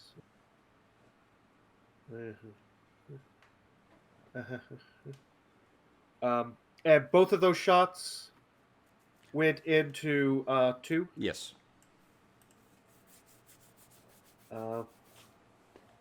Okay, with the second shot, then yes, done. Okay. And that's my turn. Turn. Excellent. Rooks. More shoostings at things within this compound. All right. The only big things still alive right now are this guy's back here. I will have let you know that the artillery piece was not destroyed yet. Its crew was wiped out, but it was not destroyed yet. That is So if also you true. want to get vengeful, Kind of want the tank buster to go for that thing. Extra personal then. Yes! I want to melt it to slag. do you convey that to the Maldine? Because the Maldine will go for it if you don't convey that to them. I will convey it. We'll say we'll discuss our personal. Okay, the Begrudgment. Maldine understand a vendetta. That they're gonna let you have your vendetta. The Rooks hate orcs. We gotta make it personal because they made it they hate personal orcs. a few hundred They hate thousand orcs years and they're ago. honor bound. Yeah. So yeah. All right. But first, though, Artie strikes onto the things that still stand and pose a threat, because that's vaguely a nice thing to do, and it's a Valkyran doing it, probably. And these are indirect, so size doesn't give a bonus to that, does it? It's also not size. This is infantry squads that are left up. Ah, Yeah. okay, so it's just blast the general region and hope they die. Pretty much. Wait. All good, so let's just throw it out. All right. I mean, I'll So hit that the... is. All right. I will say, you know what? For the sake of expediency, because you are targeting the infantry, anything that was left alive. No, I moved already. Oh well. Anything that was left alive from the Maldine bombardment is now dead. Could I just fire the laser and hit number 3 over there? It's a pretty damn long range. It's like 1,500. I mean, the laser's 1,000. Yeah. Well, yeah, you can just make it at a long range penalty, You could You move can up also- 1. They don't You take can which the also- is penalty. they don't take. So Wait, yeah, pause. Oi. You can also move forward by 3 tiles and be within range. Because free movement. I mean, yes, but it's... but also range doesn't matter because they're rooks. Rooks Yeah. don't care about range, so this Oh, that's effectively right. did That's change to nothing. However, is roll time. Yes.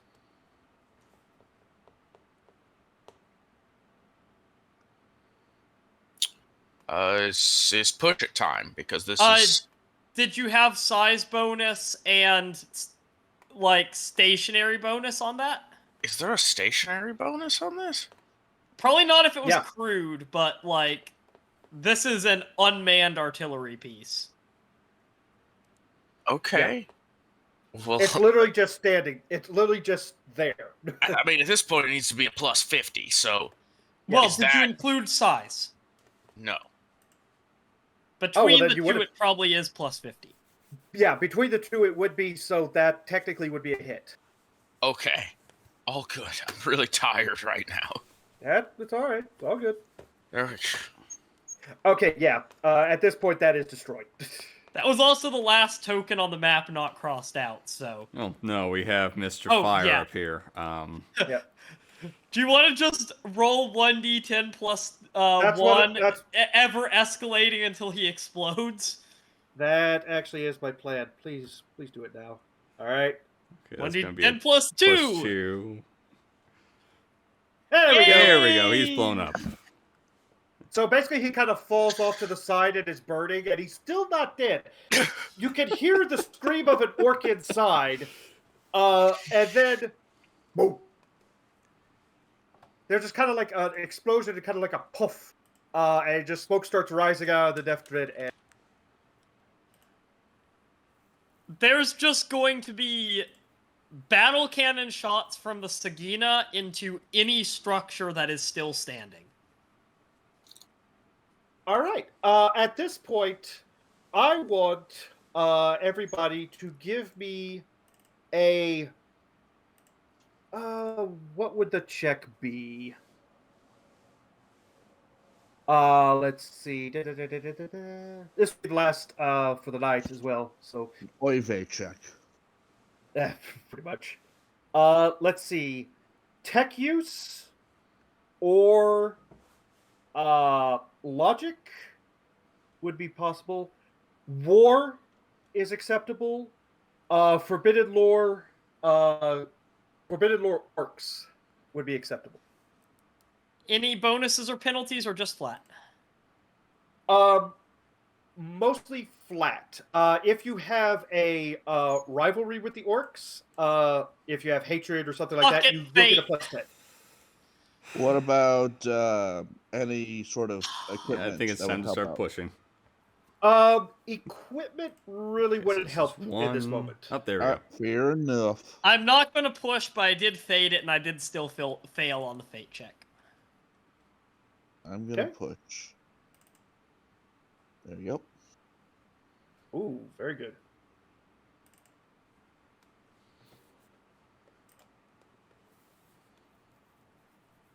All right. Anything from you, Valis? Sure, there. Oh, good. I was hoping the Coloradicus and the Rooks would pass this. So, as you go through and are blowing up the structures, how we're going to describe this is Bondi is looking at these right here. And these are not like typical structures. They seem to be parts of something. And when Bondi points this out, Green Gold and whichever rook you will say does this, Valis, realize what those are. Those are parts of a gargant that is slowly being assembled. Okay. There are a great. lot more parts of a gargant now. Yeah. Oh, yeah. But, you know how I've mentioned that there's, like, multiple possible endings? You've just uncovered one of them. Well, it's about darn time. I will not say everything. I will just say the ending's name is Titanomachy.